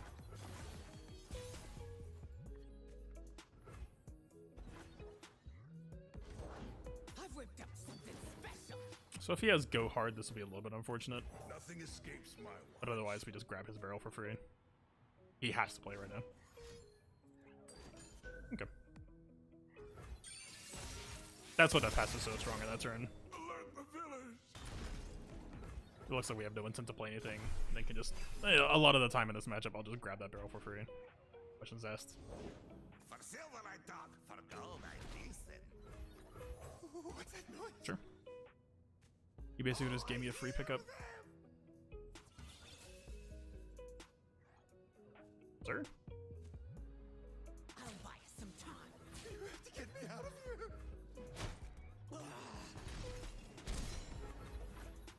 Banking 3, fine with the pass. Started Okay. without me. I think I particularly mind that.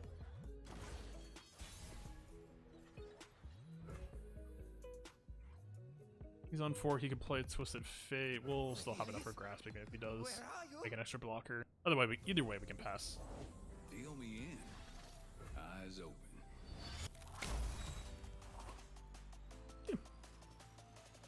We lose out on 1 point of heal, but otherwise we're pretty comfortable here.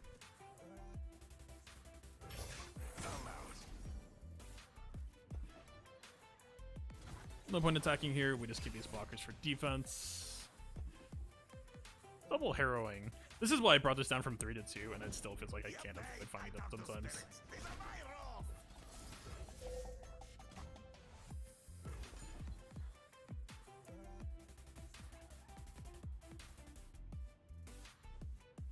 Alright, we're keeping his gangplank from leveling up by doing this.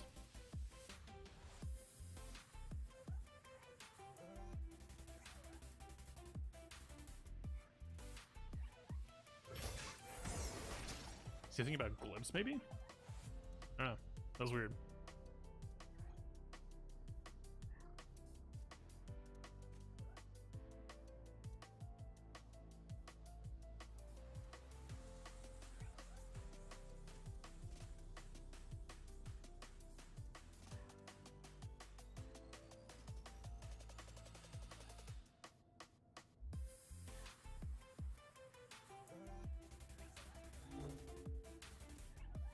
I need another chick. Oh, I hear them.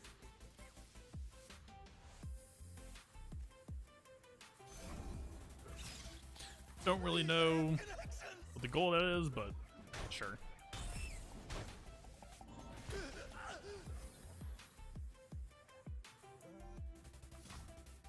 I don't hate playing this here. I mean, what are we going to? I mean, we don't have Ruination. If we draw it, am I ever going to feel sad not having 9 banked for next turn? Not really. We'll have Vengeance. Like, the rest of this doesn't really warrant a rune. Let's just grab the draw. Because that way we also threaten Anivia 1 AoE on all of this good stuff.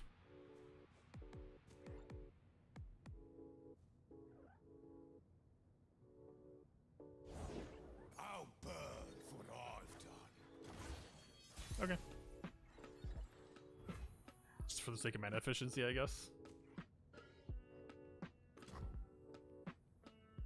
A storm approaches.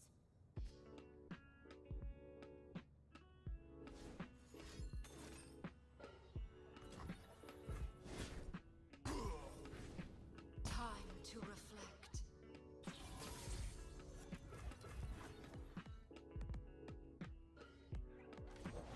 I'm always up for a round or two. Who says I don't share?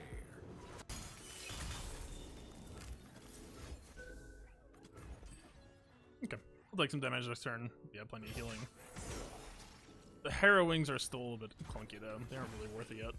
I mean, they would give us a bird back, but at a looking to spend. Yeah, I mean, if we do this, we'll tap out for the turn. I don't know that there's really much else to think about here, though. Sometimes it's bad to tap out just because it signals your opponent to get greedy and get away with it. I mean, sure.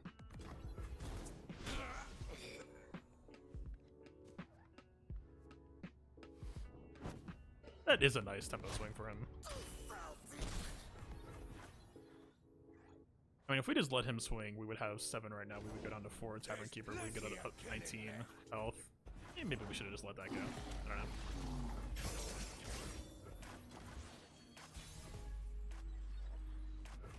Hello. A second Anivia is going to help unclunk things a bit, I would say. Something Arrowing, at least printing 2 birds is a lot more worth it. Okay. He should have a second go hard, I think. But he could probably bot this egg. Potentially taking a decent chunk of damage next turn, but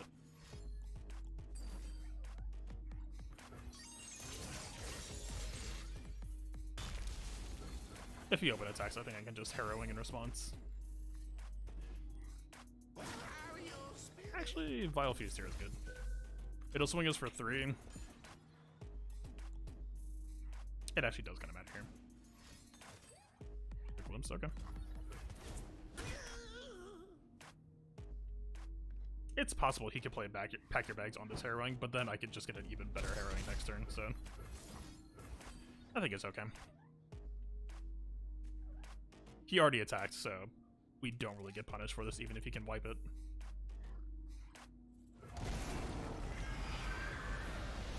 Also, we get a draw for this, which is pretty nice. Let's see what he's working with now, though.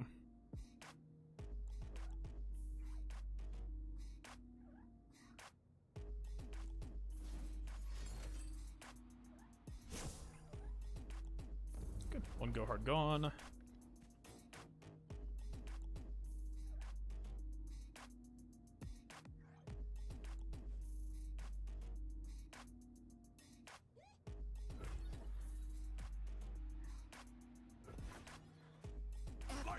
Signal fires. Not bad. What do we draw? Oh, I think we get Catalysts. We haven't done our next turn draw yet. Alright, she levels up. Is our time. I don't really feel like I want to attack here, though. A new era begins.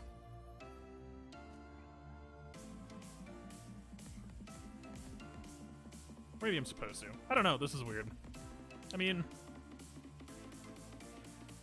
his GP will be leveled next turn. We want to have Vengeance ready for that. We don't actually have that much to do this turn, because GP plus 2 go hard is going to be 7 mana, so he's still floating 6. Snow, wind, and ice. We're probably just supposed to take this.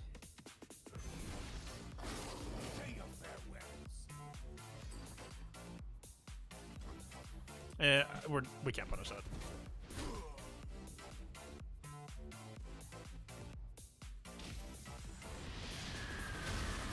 If he had grasp, I would, or if we had grasp, I would maybe consider it.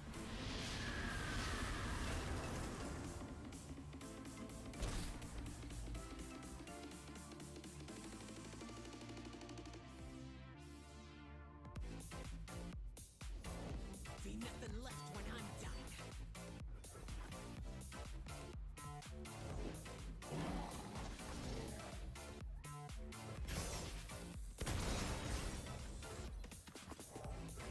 We're floating 7s, so when he plays Gangplank here in a second, we just immediately get rid of him. Okay. Does not go that route. Interesting. We're kind of making more stuff than we want to be on the board again. Like, if he somehow mops up these birds, we'll get 4 enemies on the next harrowing, but we have board space issues. I mean, he hasn't been playing Go Hard yet, though, which is... I wouldn't say it's weird, but it's just like, They're out there. I'll spot them. There's nothing to fear. Okay. Playing him was good. Also, nice pickup. Any extra healing I'll always take. So he's probably going to go for the board wipe now. Time to reflect.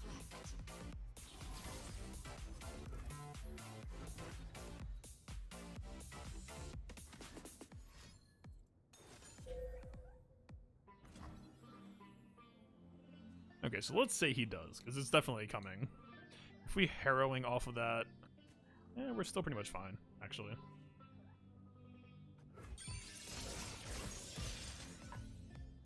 If he attacks up with this, then we have plenty of defensive tools here.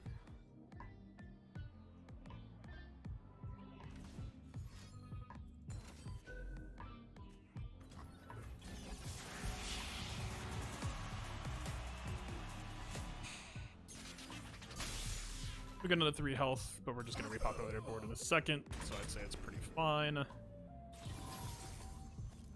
And with 2 mana left, I don't know that there's anything he can really do to kill me here. So, the new droid army. So stupid. This doesn't get old. Is there any way he could kill me for 2 mana at 3 health? Not really.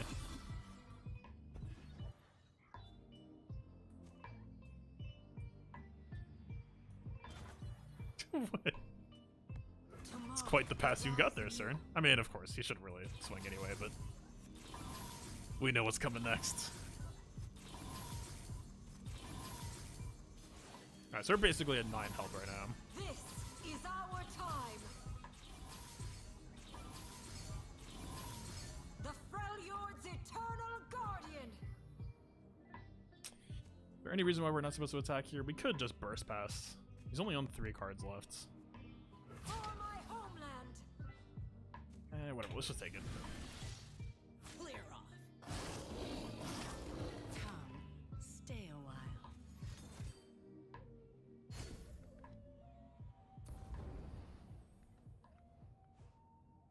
Mission gone. It's good to see you.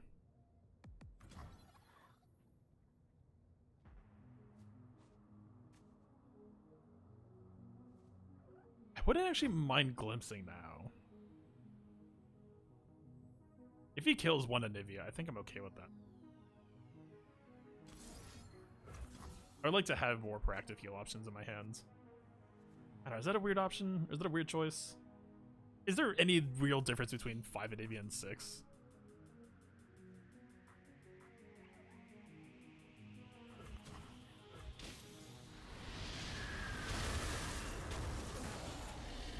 I don't think it ever matters. He could maybe heal up to like 10 or even 12. If he gets to 12, then yeah, the 6 Anivia would matter on the next turn for threatening lethal.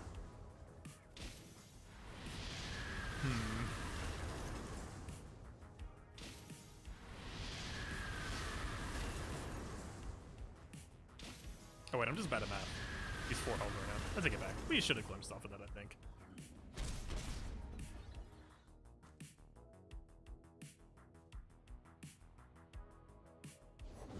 Deal me in.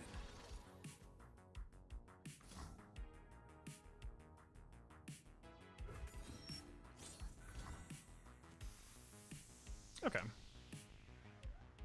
We're at 5 right now, which is going to make him think he has a chance. We need to make sure that that continues to not be the case.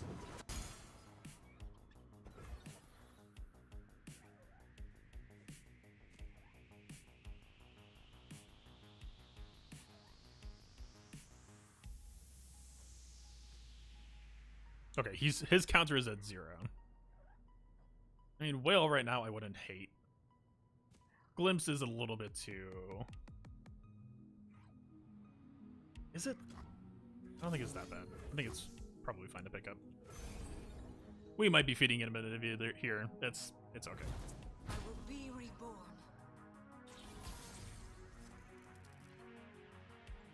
Okay, Tavern Keeper, very, very nice pickup here. If he kills the egg, I'll just replace her. Go with the flow. Can't? No, that's not true. You still can. Good pass here just to find out.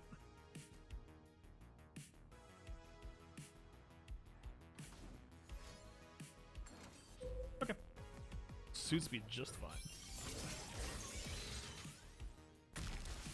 There honestly would have been a consideration, even if she lived to replace the ag and heal anyway, just to get us extra health right now.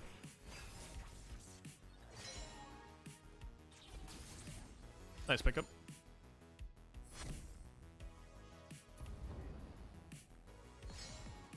Alright, let's see what he's able to do. Alright, he's pretty much out of mana. This is not a good start. He has just enough mana to be able to do pack your bags, but even then we have like egg blockers and all that. We're still pretty much fine here. For the moment. Yeah. I'm assuming he didn't find the 4th. The 4th was like the only way this was even like a conversation, and even then he was one off. Cycle is complete. I'll take it. A new deck. This is... So the deck that I was playing on Stream Prime was honestly kind of degenerate, not really my flavor. I like playing slow. Okay, slow is the wrong word. I like being the person who lets you make the first move, and then I do everything I can to sabotage it. This is like a weird... So we're reprinting all those Anivias that I showed. And like, obviously, if we get to that point, it's crazy strong. It's just... we need to get to turn 10 for her to even like come online, like realistically come online, and then even then it's like, yeah. So I've got like a one card that gets us there faster. These are actually pretty greedy. Most people don't even run these in the competitive version. I think in some situations it can be nice, and I like having extra heal, even though like 5 mana heal 3 is pretty rough. Like this, we can make an extra Anivia. I shaved that off one. People running 2. I shaved 1 off just because like there were a lot of situations where you could just have it in hand and it's doing nothing. Kind of the same as like Rekindler or Herring. I'm trying to like balance.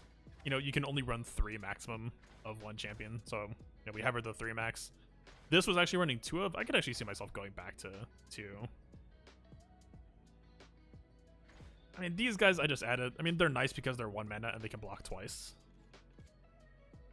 But depending on, like, against fearsome decks where we need 3 attack blockers, he's kind of a dead card, actually.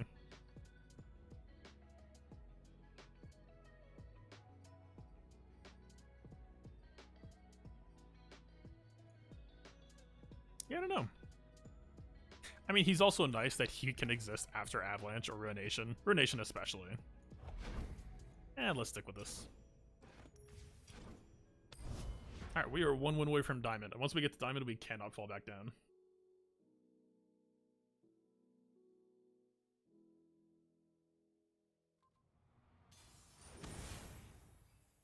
This is weird.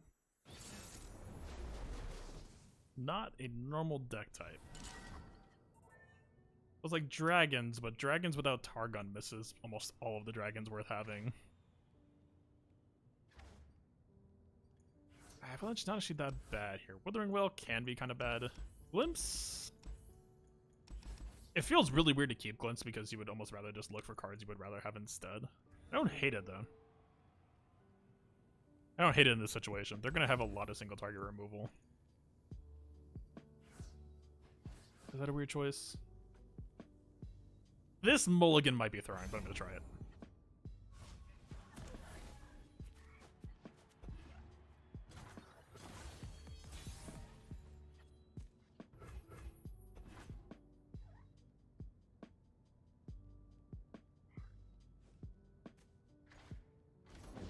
I've got your back.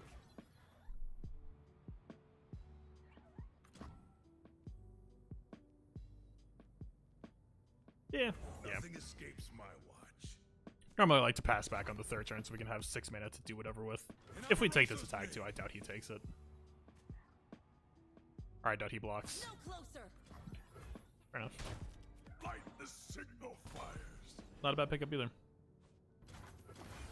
I don't hate where we're at.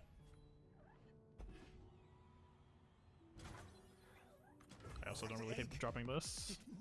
I mean, we'd drop a lot of Avalanche mana, but this board's already pretty much wiped. Chill in the air. I like her to Vile Feast that, though.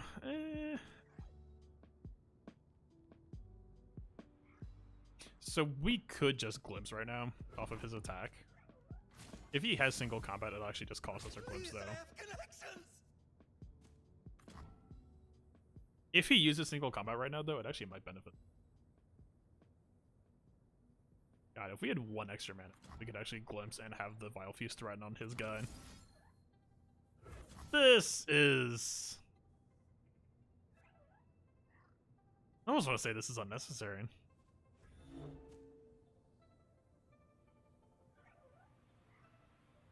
Whatever, let's take a little bit of greed.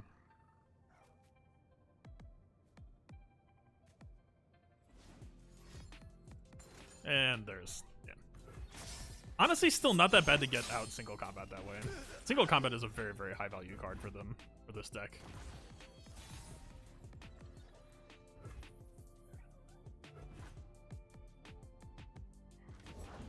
Faster than my arrow? I think not. There's almost maybe a call to drain her instead. Nah, I don't think so.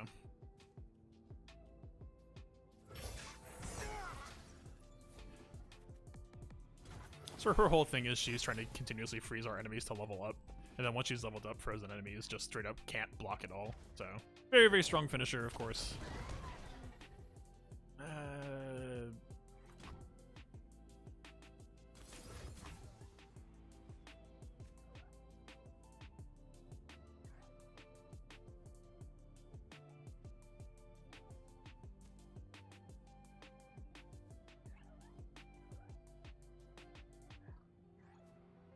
Might as well.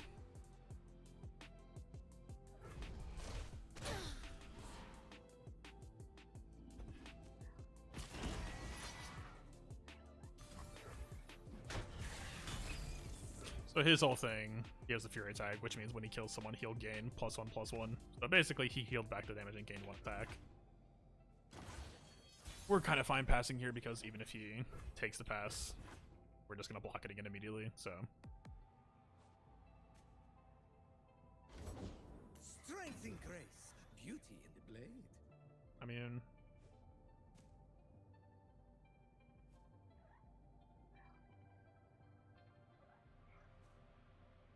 actually not a bad situation to have Anivia in. We can defend Anivia next turn with Harsh Winds.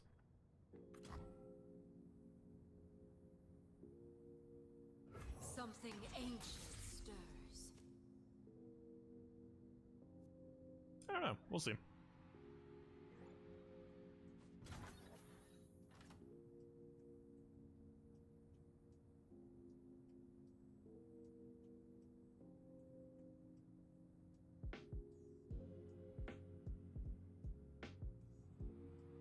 Snow, wind, and ice. Or is it better? I think, like, we're only dealing 1 damage, so he's even going to be solved anyway. I think it might be better to just wait. We're pushing back the timer on how quickly they can kill our egg if we wait. Gentlemen, ladies, the honor is yours. Not a bad avalanche. Not a great avalanche, but it's not a bad one. We're floating 4, which doesn't really give us any other plays the rest of the turn, but we only really had 1 anyway. It's just going to be like harsh pass.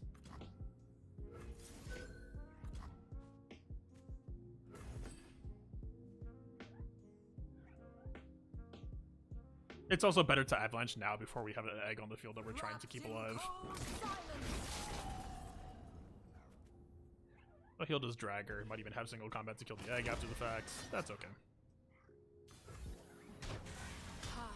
What is the opponent's deck archetype? It's abnormal. It's like a hybrid.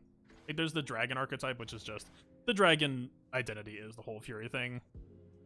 But most of the dragons are in the region he didn't decide to run. I mean, you could say, so we have Frostbite, and then we have like challengers. So it looks like he's basically trying to freeze one of my units, which means that we do no damage back, and then, you know, challenge them, basically remove them from the board for free. That is synergy. He's thinking about if he wants to remove it right now. Okay.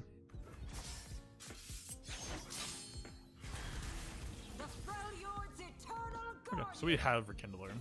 We're also building up a fairly juicy Harrowing. But Rekindler will be the better half of that in a minute here.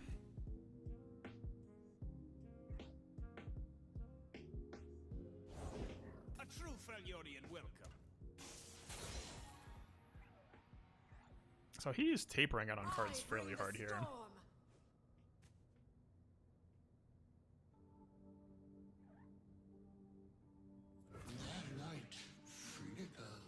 Offer him a choice and see if he passes this test. He might...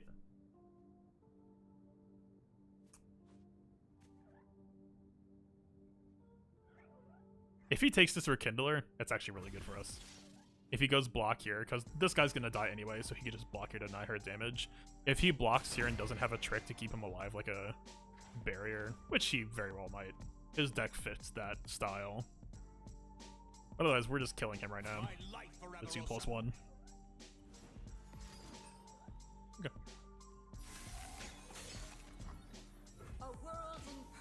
You'll also notice we have some very powerful cards left, and he is down to 2 cards left. This is also by design. I like how he blocked the frozen guy with the guy who's about to die, as if on principle. Ooh, if he's counting on this wolf to kill the egg, then he's in for a rude awakening. Please do. All the world on one arrow. He could do like a flash freeze instant level up. We have a lot of minutes to play with here though. Yo, Ruination right now is actually kind of juicy. we're gonna kill our Rekindler and Anivia egg, and I'm kind of fine with that. We'll bang 3 going into next turn. We can just harrowing, print back probably 3 or 4 birds. And he's a 1 card left, so even if, like, okay, let's say this is a second Ash, or anything, right? He'll have some amount of attack left, but he's completely gassed. Yeah, he knows. Yeah, that's game. It's very nice. Alright, we got Diamond. Took a little bit longer than I was expecting to tonight, but made some questionable choices along the way. Alright, so this progress is just permanent. But we could honestly just play whatever deck right now and it wouldn't even matter. Which is nice. It's nice to have a minimum to work with. But of course, that's not going to be enough. Yeah, I mean, so I will say I enjoy Frostbite. It doesn't really... I wouldn't even say it's a bad archetype, because I don't think it is. It's just he didn't really have much draw power, right? So, like, he was in these two, and, like, if I even just, like, control off dragons, this is all he's got to work with. And, like, you could do worse. But, like, you have, like, only, what, 3 or 4 actual dragons?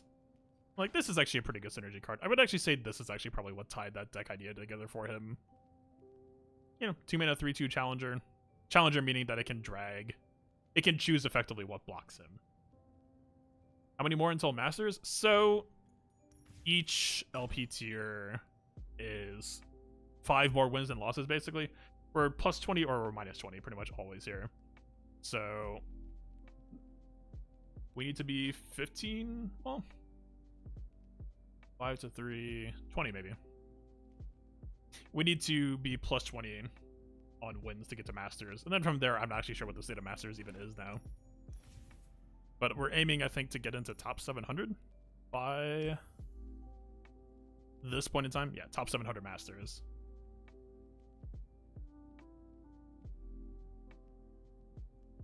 Yeah, cash prize at 10,000. I'm not really, like... Even if we got it, I don't think I would necessarily win this. But who knows? I think, considering that this is happening in the GAC off week, I think this would be fun to do anyway. This would be very fun.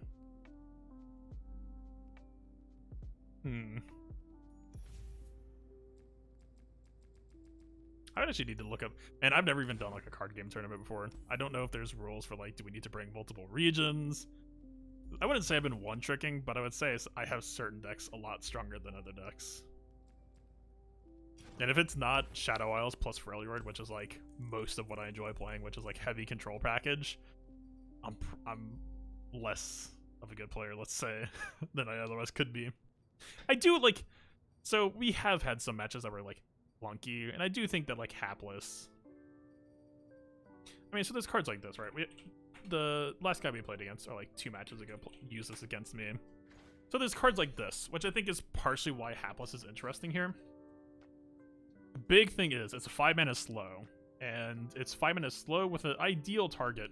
Don't get me wrong, so like we could play this on Anivia, and as long as the opponent doesn't have a situation where they could punish Anivia for going into egg form, you know, because she's 1 health, right? She's gonna go down real fast. I think this card could get into this deck fairly easily. But unless we're running extra, because like look at the count right now. For 26 spells, 14 units. And this is like with a unit list that most of the time doesn't want to get played. Kindly Tavern Keeper, always down. Avarice and Sentry, pretty much always down. Chronicler, not really. Rekindler, not really. Anivia, situationally. So, I like, that's not to say like, oh, we have to have more units, but I think there's a version of this deck. Like, honestly, maybe you take out Catalyst and put Crumble in.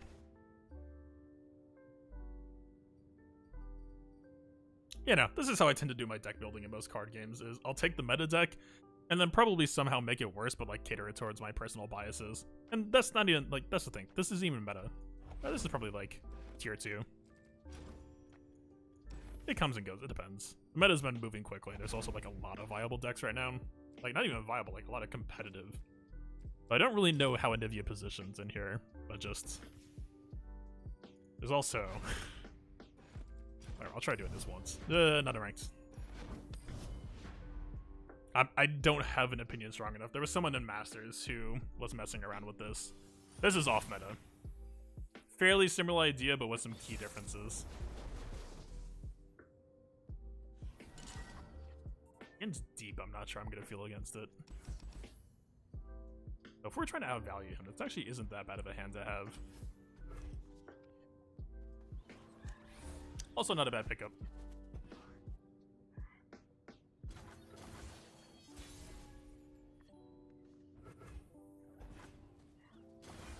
So this card's interesting. It's actually like, I don't know if I would say underrated, but has some real potential, which is, it's a 3 AoE board wipe for cheaper than any of the cards you've seen me run so far, damage-wise, but they have to have been made that round, so... Yeah, there's some real, I don't want to say hit or miss potential, but let's say some associated risk. Ooh. I mean...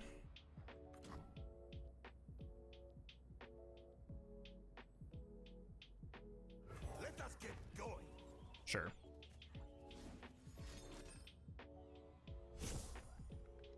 Odd choice. I guess he's just burst passing to keep the round going. We should be friends.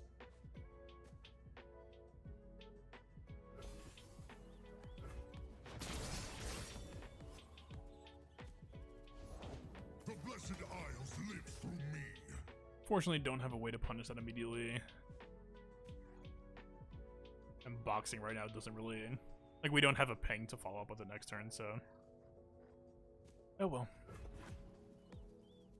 This unit, basically, as long as it stays on the board, his whole deck's goal, essentially, his win condition, is he wants to... Okay, we actually could have... We do get a little bit punished for not doing that. We're essentially in a race right now. We're actually probably supposed to just hang on to this Anivia, as awkward as that might sound. Ooh. I might take this.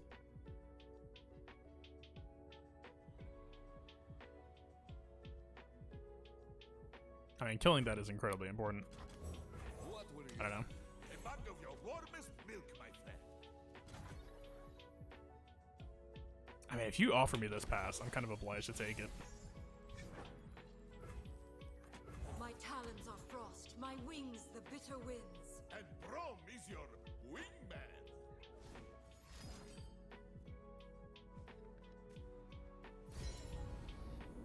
So once he gets the 15 cards left here in a second, he will...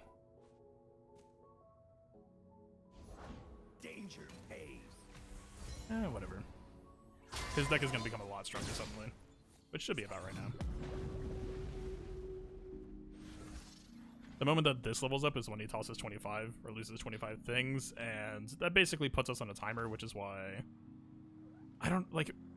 If we keep a copy of a champion, then their champion spell puts one back in the deck, so it actually buys us time. But our deck doesn't really have that capability, unfortunately. Snow, wind, and ice.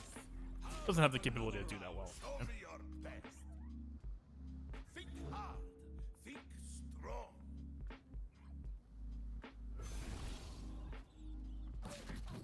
Fish out of water.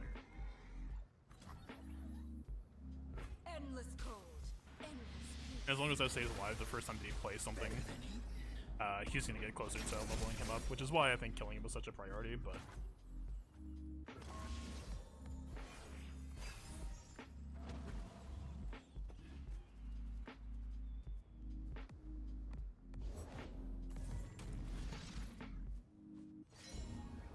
Okay.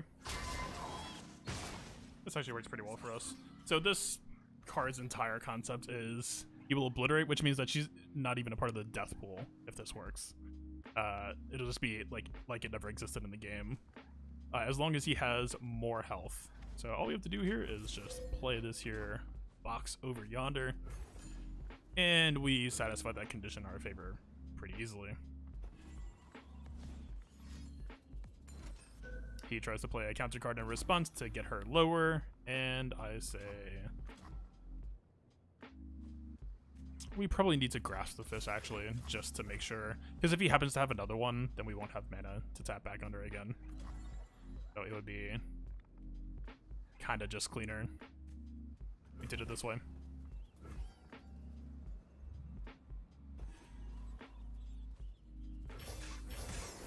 And because he made that spider before box went off, then we actually killed those spiders. Or killed the new spiders to pick up as well. Conveniently.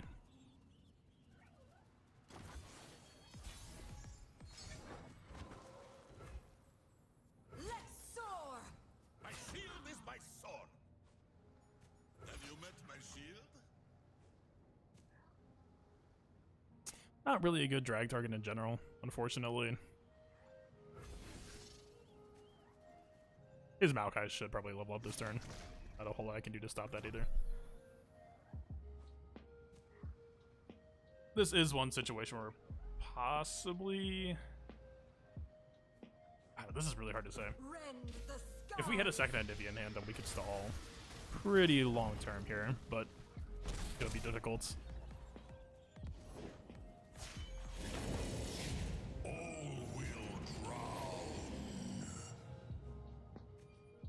Okay, so basically from this point, he has just a ton of big people. That'll give me like 7 health, 7 attack minimum. And as long as this dude stays alive, they will just continue to be present. So we don't have a Vengeance. Vengeance would be the preferable choice here.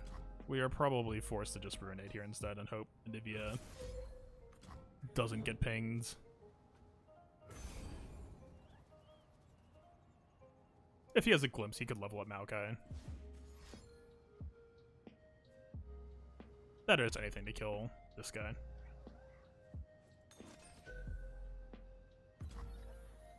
Okay, so at this point we have effectively 4 turns left and no way to shuffle cards back into the deck, and no way to stop that.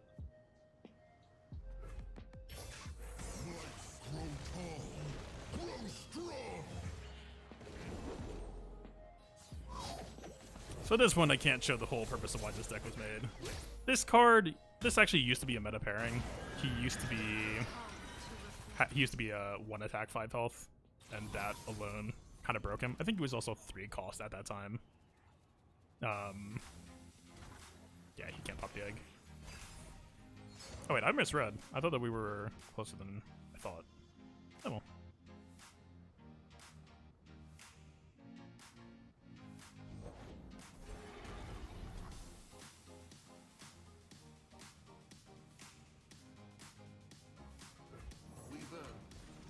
We might be able to make a last offensive here just yet.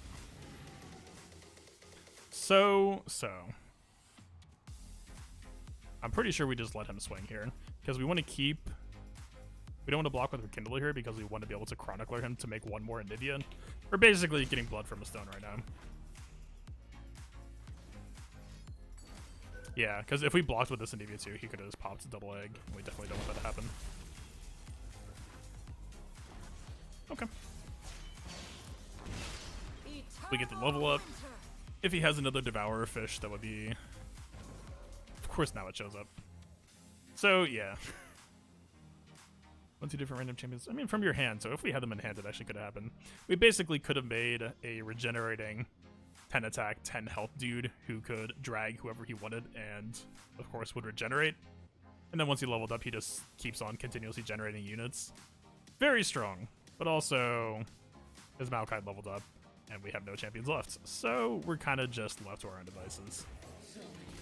Unfortunately.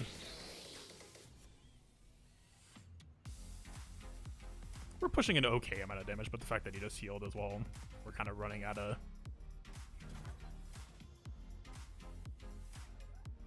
I bring the storm.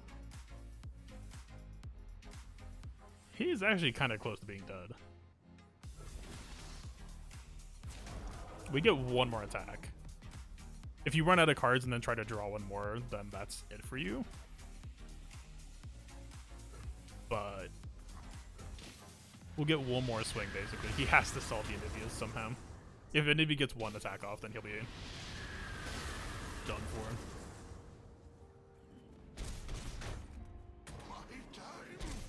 If he plays Nautilus this turn and then happens to have 2 Devourers, then he could.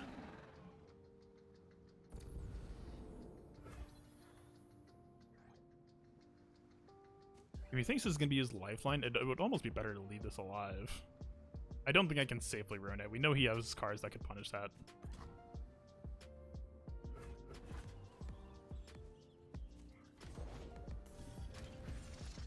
Ooh. If we do this, the fish will connect and we won't have guaranteed lethal. There's almost an argument to make that the winning call here is to let this Anivia go. I think that has to be what happens here.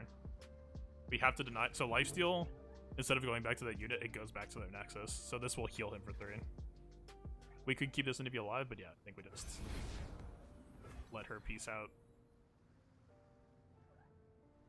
He has 2 mana left. We could gamble that he won't have a Vile Feast and Ruinate here.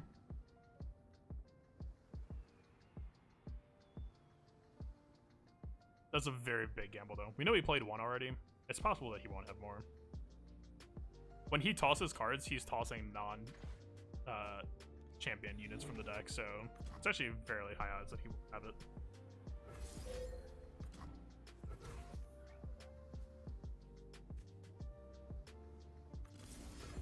Let's just try to stay mana efficient.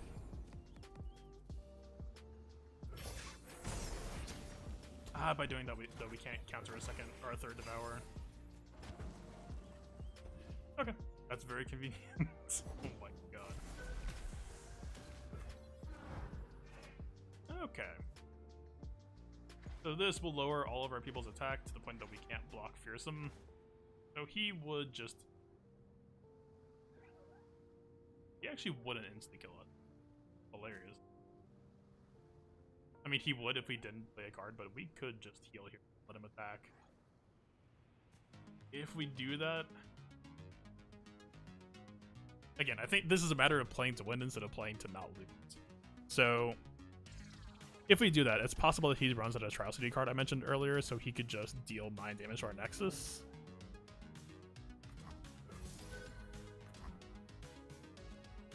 The safest route at this point might have to be to do this. Much as I'm not a fan.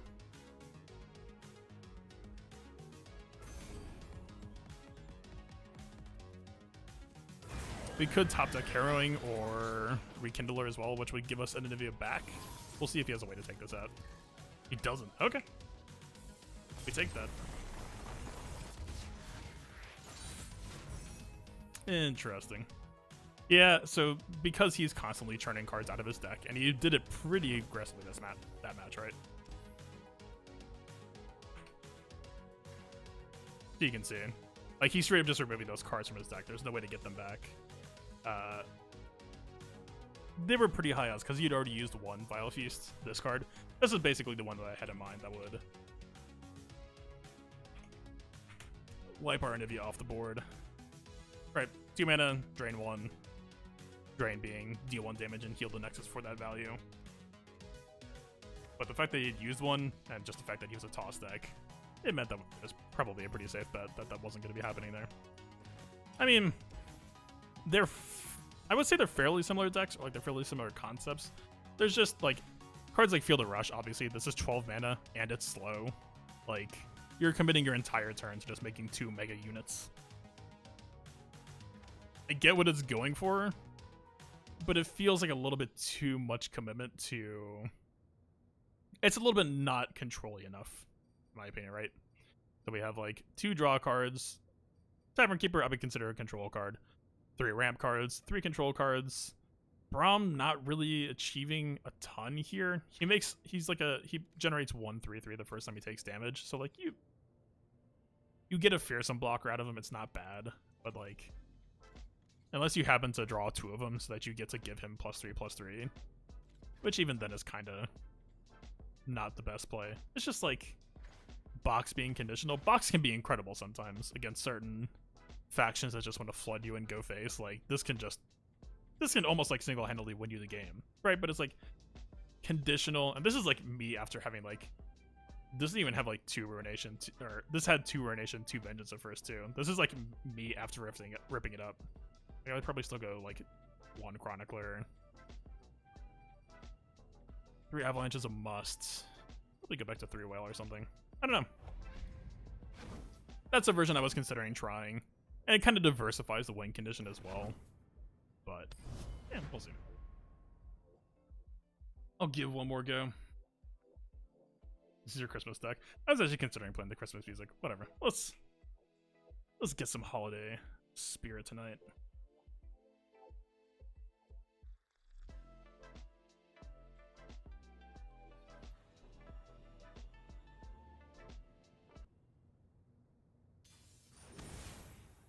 Oh god, Amir.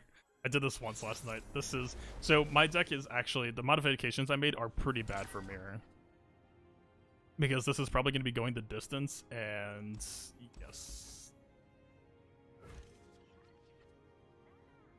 I basically have less ways to generate Anivias than he does. So... He's the favorite here. I mean, we lose nothing for losing right now, so it's actually...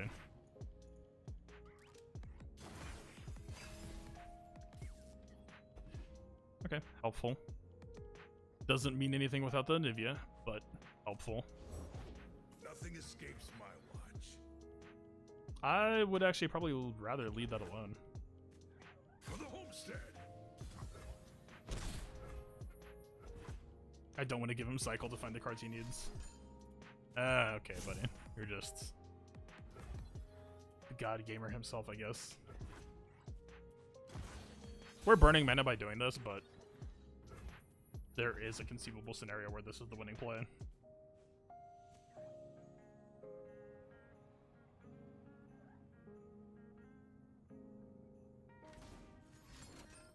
Okay. Starting to get into what I was talking about already. Like the fact that I'm only running 1 Entreat versus he might be on 2 or 3.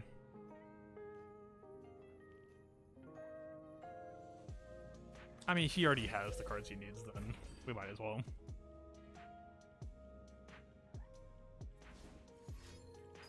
Oh, get that out of here. You... Shh. He's trying to draw 2. Off of a 1 health unit. That's what I say, like, easily punishable. That's what I mean. Me by 1 damage. I insist.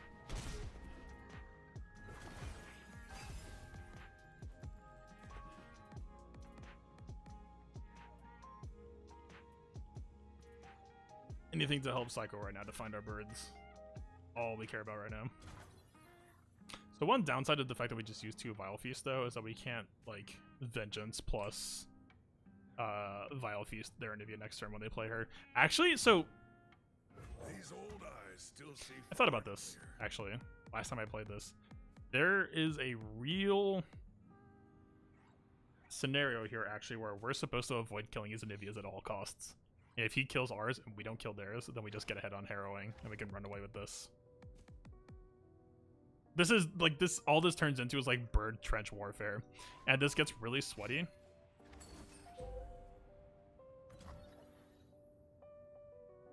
Okay. light the signal fire. Spend 5 mana to give me a draw? Alright, if you insist, man.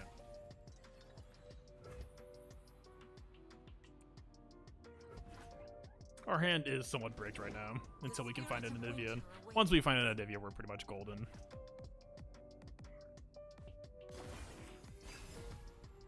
So yeah, as long as we don't kill her, this is all she can be.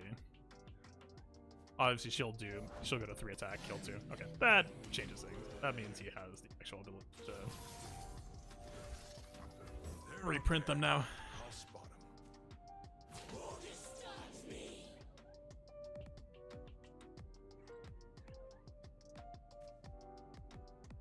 I still don't know if it's a good idea to actively... Good dude? I don't know if we should actively like be trying to stomp out eggs though, is the problem. Because we're still just giving him a better harrowing and we're behind right now. Strike them down. What's up, Coin?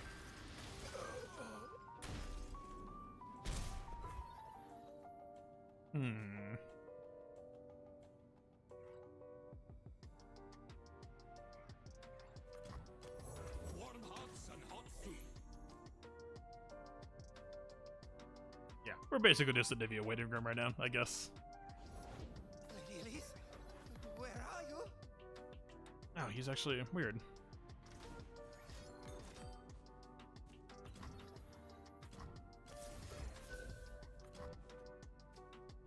I don't think I can just allow that to happen.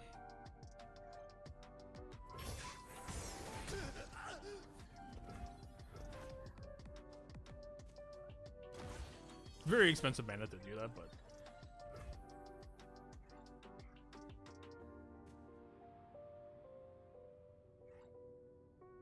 yeah, the Nivea waiting room kind of just continues.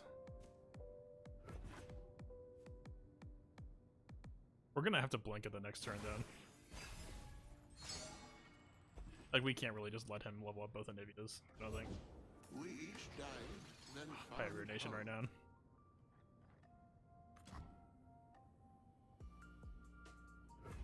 Four, 8. We have exact mana right now. We can actually just do this.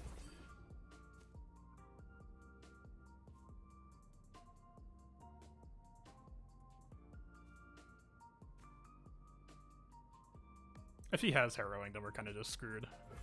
Even if we got an Anivia now, I think we're a little bit too behind the curve. If he had it at Harrowing, he'll just have, I think, 4 to start. I've carved meat bigger than you.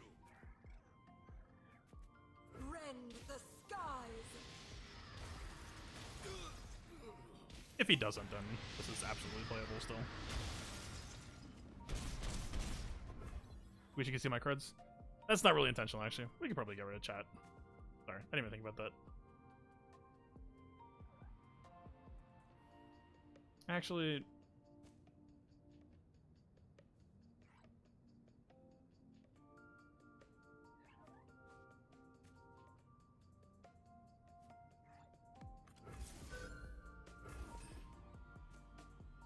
Oh, I'm bad at math. I was one off. We could have just passed here. That's kind of a throw, actually.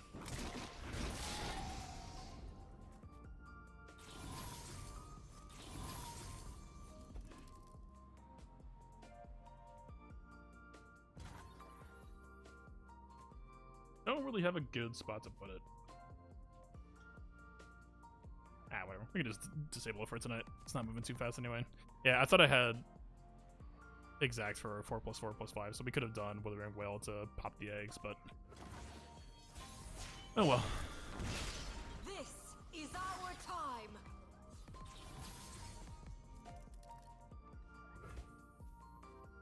Yeah, these draws are just... I think, yeah. Let's try picking up another Entreat. I mean, considering we're on a 1-champion deck, any card that just tutors or guarantees you a draw of that card is a good pickup here. You can probably go 1 less Hapless. 3 Entreat? I don't know if that feels great. I mean, this can essentially double as draw Harsh Winds if she's already on the board. That can actually be extremely clutch sometimes. Because that's essentially 8 mana instead of 6 for a double freeze. I don't know if Hapless has actually been doing a ton here. Chronicler continues to be awkward in my opinion. Is like, can actually be insanely important sometimes. So the way that Ruination works, right? This is a super high cost card, it's slow. You're essentially spending your whole turn on it. Being a 9 cost though, the thing that's like just wildly good about this is, so let's say it's 10 mana, right? And we have 3 banked. We can play Chronicler to develop another Anivia and basically say, like, because that's a huge value swing, right? That's a lot of value for very little mana. We can do that while still threatening Ruination. So it's essentially like a good challenge to them of like, all right, I've printed another bird. What's your, response, right? But at the same time, the only other thing you could really do with him here is like, kind of cute, like if you have Avarice and Sentry out, you essentially draw an extra card. That's like, It's a 4-mana 3/3 draw 1 at that point, which isn't terrible. You could do worse, but you could do a lot better as well. Hey, maybe we just go 1.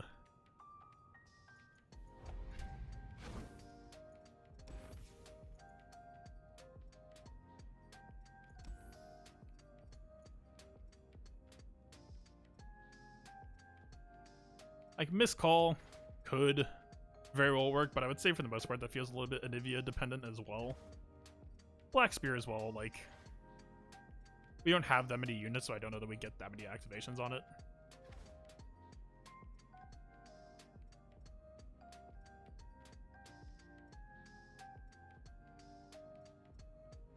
Actually, I guess I could probably move my camera down then as well.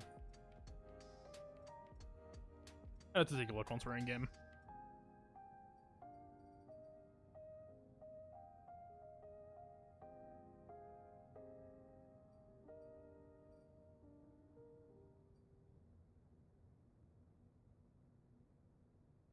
Maybe one of Flash Freeze. Flash Freeze can be a pretty nuts card sometimes. It's burst speed, frostbite anything.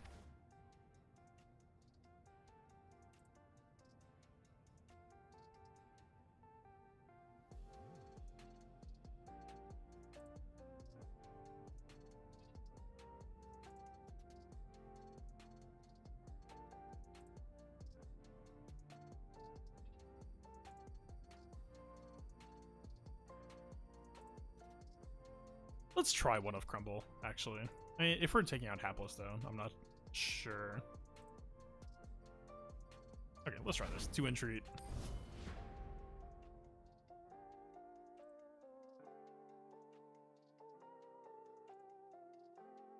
It sounds like really small changes, but just the stuff. Honestly, one of the things I didn't know at first starting to play card games is I thought that the odds of finding cards and like the ratios mattered a lot less than they actually do. Like, if we do a full mulligan looking for a card, by the time it's usually playable on, like, turn 3 or 4, we have, like, a 50% chance of finding it.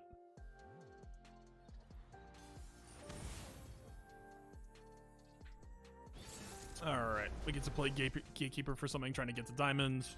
This should be a favorable matchup for us. Also, 2 very good starting hands. Avalanche would be good here. Ruination might be a little bit too slow.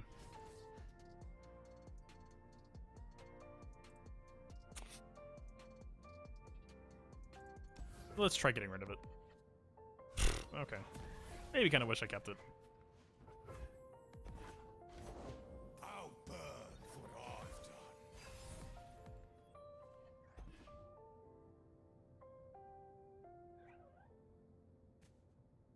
If he develops here, it's a little... I have my orders. Hmm. The dead don't need riches.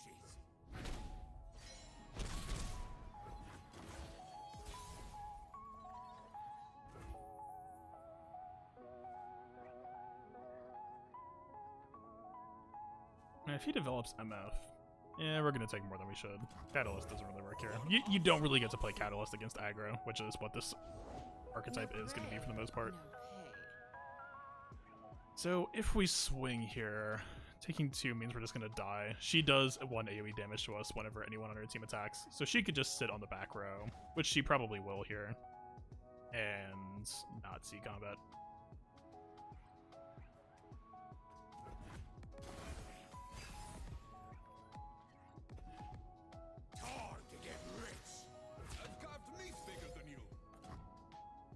I mean, I respect it.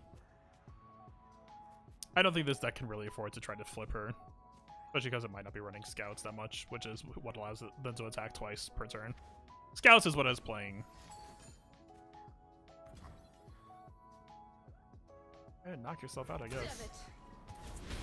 Love ya.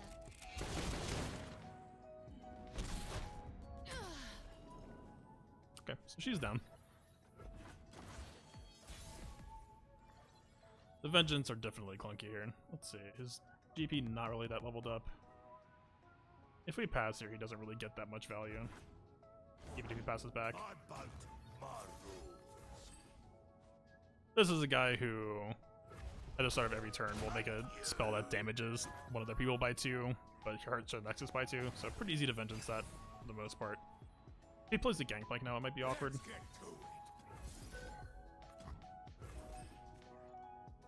This might look like overkill, and it kind of is, but it's going to stop his Gangplank from leveling, so I'd say it could still be worth it. Aren't any gods here? Just me. You wanted wrath.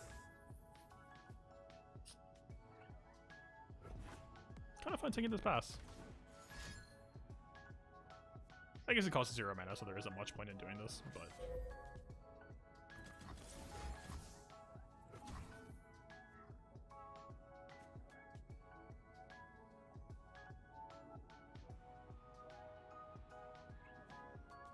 Do I actually care? This is a fast spell, and it's on our turn right now. And, like, he would still have 7 mana to redevelop, and we would be pretty much tapped out.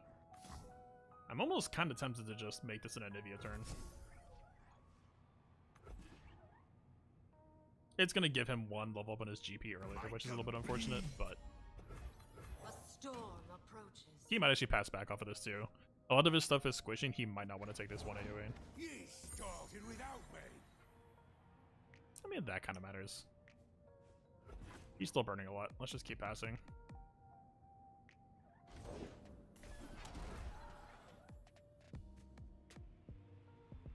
So this is a turn where entry could actually be pretty much as cool as I was saying it could be, where we can just frostbite 2 of these things.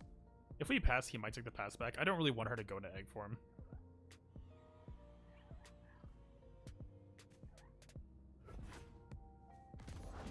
I'm one of the good guys, but not that good.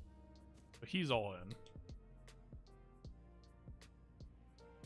Still not really an attack we're taking though, because especially if we take the egg and then try to block, then the egg just dies to MF. Lock the doors. Okay, killing which is nice. Do we pop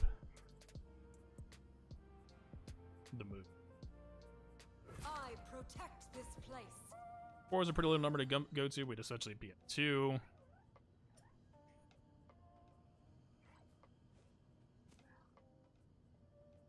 But if we do this, we're tapping out.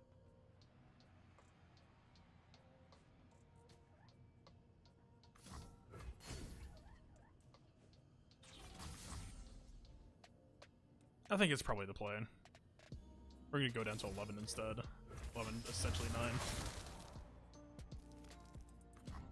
9. Maybe that was a misplay. Maybe we should have frostbitten these 2 and then blocked MF, got her to 1.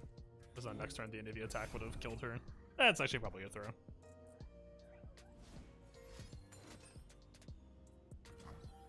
Okay.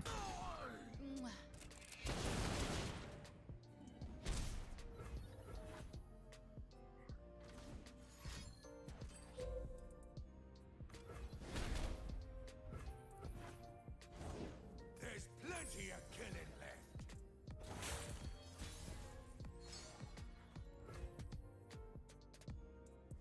Okay, we got a chump blocker, we got a heal blocker. This turn looks pretty okay.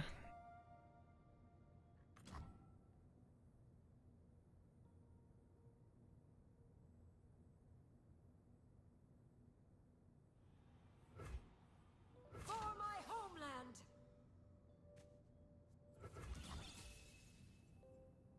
If we get her killed this turn, we can rekindle her, make 2 blockers, have him... Let's take this as a soft pass, just to see if we can get one more thing developed. I never miss. Ain't no smoking powder. Strike them down. I mean, he could have blocked with this, but it didn't really matter either way. Not having whale feels kind of unfortunate here.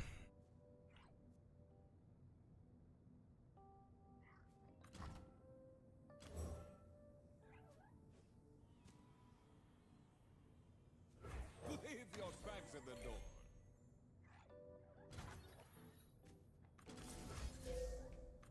Let's fish for some more heal cards. We're still banking 3 for next turn, and we keep that blocker, so not that bad of a play. God, Avalanche would have been so nice here. Avalanche would just nuke his board immediately. It does mean he has to open attack at least. This is our time.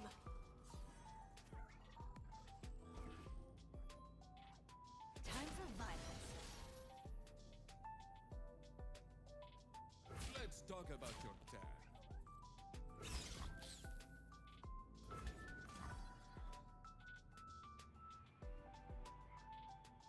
Yeah, I mean, we're sort of fine here.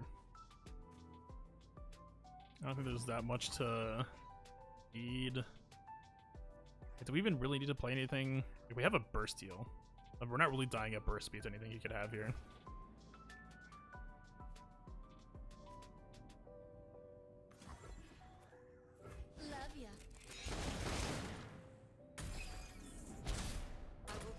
I respect him not trying to play MF safely. This is kind of what he needs to be doing. Hell of a day. We played this yet. If he has a card called Riptide Rex, it could actually force a lot of damage here. We do actually kind of need to try to stay alive against it, which means we need to play units. We each died, then found home. Alright, sir. I bet he has it. Nope. Remember the objectives. I guess not.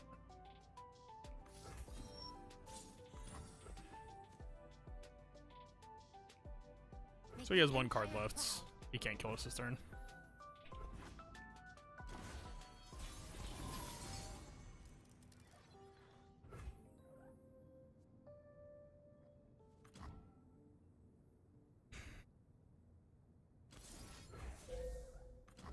I think we have to do this to fish for heal cards right now. Because he could kill us in 2 cards, and if we wait until that first one hits, then we might be in trouble. My time. Okay, helpful. Awkward. Welcome to the tipsy hour.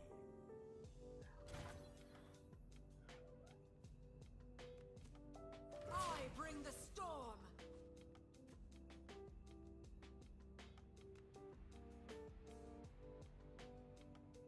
If we take this pass, it's actually not that bad for us. But we might as well. You poor thing. Because basically, if he passed and he open attacks, we would still be able to block him. If he developed anything, we had Vengeance. I maybe wouldn't mind glimpsing. I don't know how many cards he would have that would really punish a glimpse on Anivia here.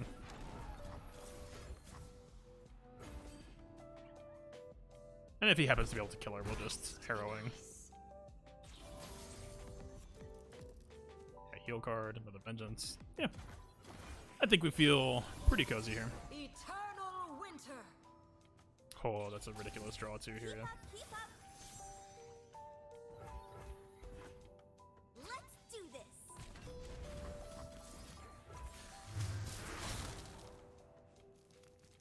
I've carved meat bigger than So this card should draw a sacrifice or like deal 3 to her to deal 3 to Nexus. Yeah. Does not really get him anywhere.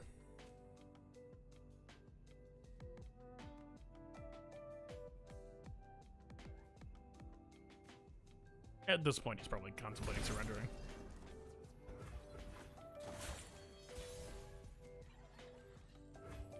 Another heal card just for good measure. I mean, 2 card, 9 mana. I think we could just harrowing.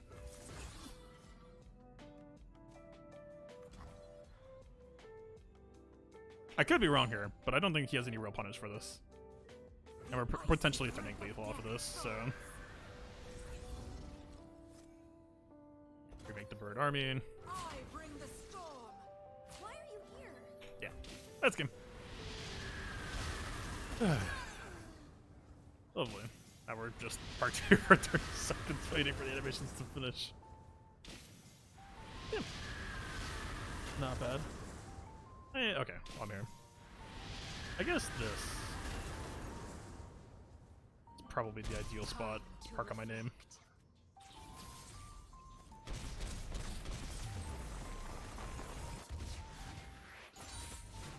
The cycle is complete. Yeah, I'll take it.